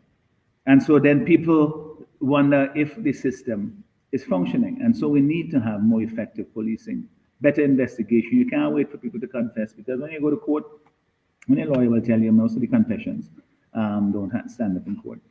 So you need to have forensic evidence to be able to support the investigation. And to do that, you have to have access to forensic facilities. So we are urging that be provided here in St. Vincent. There's some things, maybe DNA testing, that you might have to go elsewhere, but you have to speed them up so that you can have that available to assist in the prosecution, the investigation and the prosecution of crimes. Then, of course, you have to have, in longer term, better training for police officers. The morale, I heard you talking about that earlier on the program. The morale of the police is at an all-time low. A lot of the rank and file police officers, they don't feel that they have a future in the police service. And that is evident in the fact that so many of them are leaving to go elsewhere. So many of them are quitting the service and going to look for jobs elsewhere. And that is a problem. It's a crisis for the police service. And the Commissioner of Police has a responsibility. You don't have to wait on the Minister of National Security. You don't wait on the government. You have to say, listen, these are people in my charge. I am the commanding officer. I want to make sure that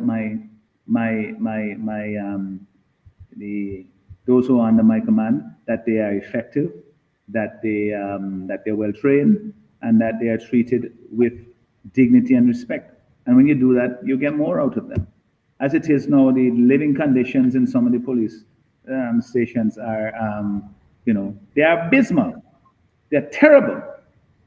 Check out the fire service living quarters down here in Becker by the airport. For years now, it's been terrible. And all over, Barely in places where they have to move the police station, the one here in Beckwith, they moved the police station from where it was and they put it somewhere else, and God knows how long that will be, because temporary for them seems to be a minimum 7 to 10 years. It's really terrible.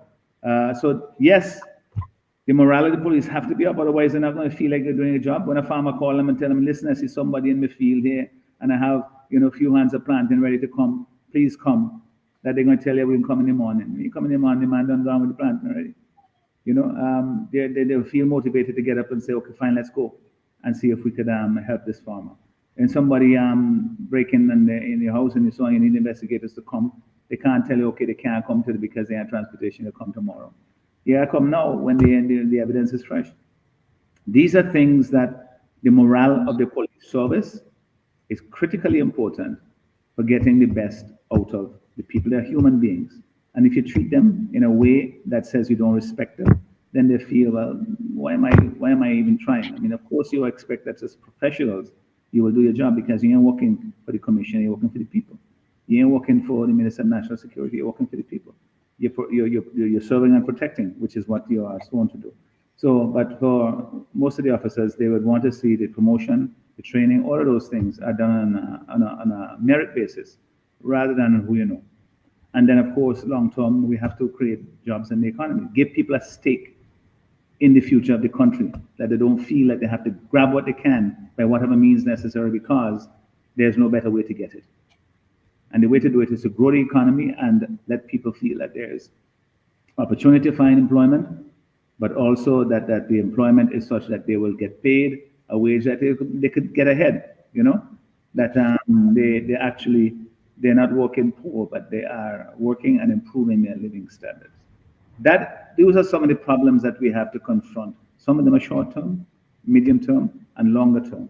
And we in the Democratic Party, we have studied these and we will implement them when we are in government, because we understand that for St. Vincent and the Grenadines to go forward, the first thing that has to be guaranteed is safety and security, both for our people here and for investors who are coming. They want to see that you have a country where law and order functions. Otherwise, it's like Wild Wild West.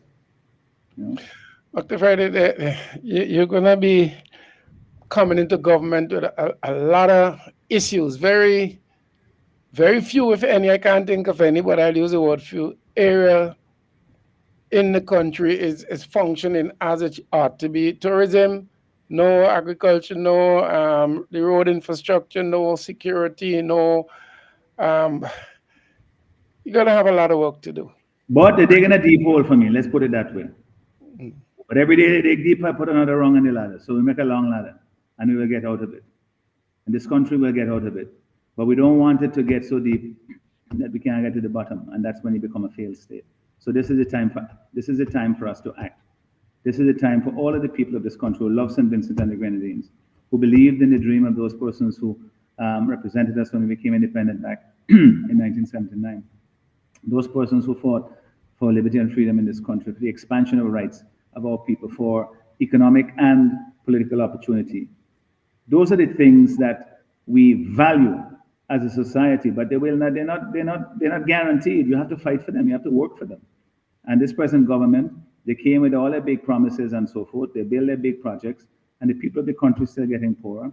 They feel more alienated from government than ever, because they see the same people keep profiting and getting ahead, and the rest of the country falling further and further behind. When they can't find, they feel that it suits their purpose, they go and they bring in foreign workers and foreign companies to do all the work here and so forth.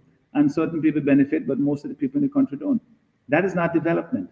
That is just people profiting from the state of affairs in the country. And the more chaotic it becomes, the more there is scope for those persons to rip off the country and to just basically turn it into an affair for their own benefit rather than for the benefit of the people overall. We've had too much of that.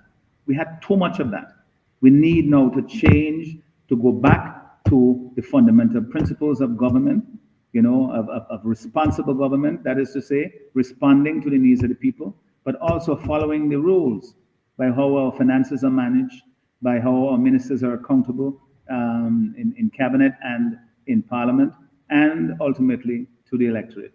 That is what we promise to return to this country. That is what a civilized country requires and deserves. St. Vincent and the Grenadines, no less. Our 110,000 people resident here, and it's less than that. And those who are abroad, they expect us to deliver those things. And I promise that that is what we in the Democratic Party will deliver. So Dr. Fred is somebody, we out of time, but somebody who want to make that change, but after 20-something years, they're accustomed to victimization, they're accustomed to party and power, get everything. They see the country need a change, they want that change, but they're reluctant because they figure, okay, I'm a known ULP, if I help to make that change, then the issue of meritocracy and those things would not apply because it does not apply now. What do you say to that? I would say, let us change things. Those worries, I understand where they come from, but don't let that keep you back. Do the right thing. Do the right thing, and the right thing is to vote for change. Your children require it. Your grandchildren require it. Do the right thing and vote for change. Once you decide that change will come, and the majority of the people have said so, now we need to have more and more people, all those people from the ULP who are disappointed in the government because 5 in a row and you are not in the show, then let us bring the change about. Once you decide to do it, they can't stop it. And so you don't have to worry about that. And for people who try to fool people and tell them, oh, NDP this and so on, and Friday is a victimizer, I look like a victimizer. I'm not interested in that. What I'm looking for is to grow the pie so that everybody in this country could benefit and that their standard of living will improve. That is why I'm involved in this process. That is why after all these years in opposition, I remain consistent to my vow, that is to serve the people of this country, to do the best that I can for the people of this country, whatever position you put me in. Put me as Prime Minister and you will not regret it. Okay, Dr. Friday, we out of time. In terms of closing, any parting? Well, let's get it done. There's a lot to do. The sooner we start, the better. The first thing we have to do now is to commit ourselves to changing the government. We will have a chance soon to vote in an election. We have brought the message of the New Democratic Party, that is to say, our plan for the economy, our plan for creating a more secure and safer society, our plan for developing and improving the infrastructure, repairing the infrastructure in this country, for improving the health care so that we could trust our healthcare system. All of these things we can do. We just need to have the courage to do what is right and to change the government and to give the New Democratic Party a chance to move the country forward.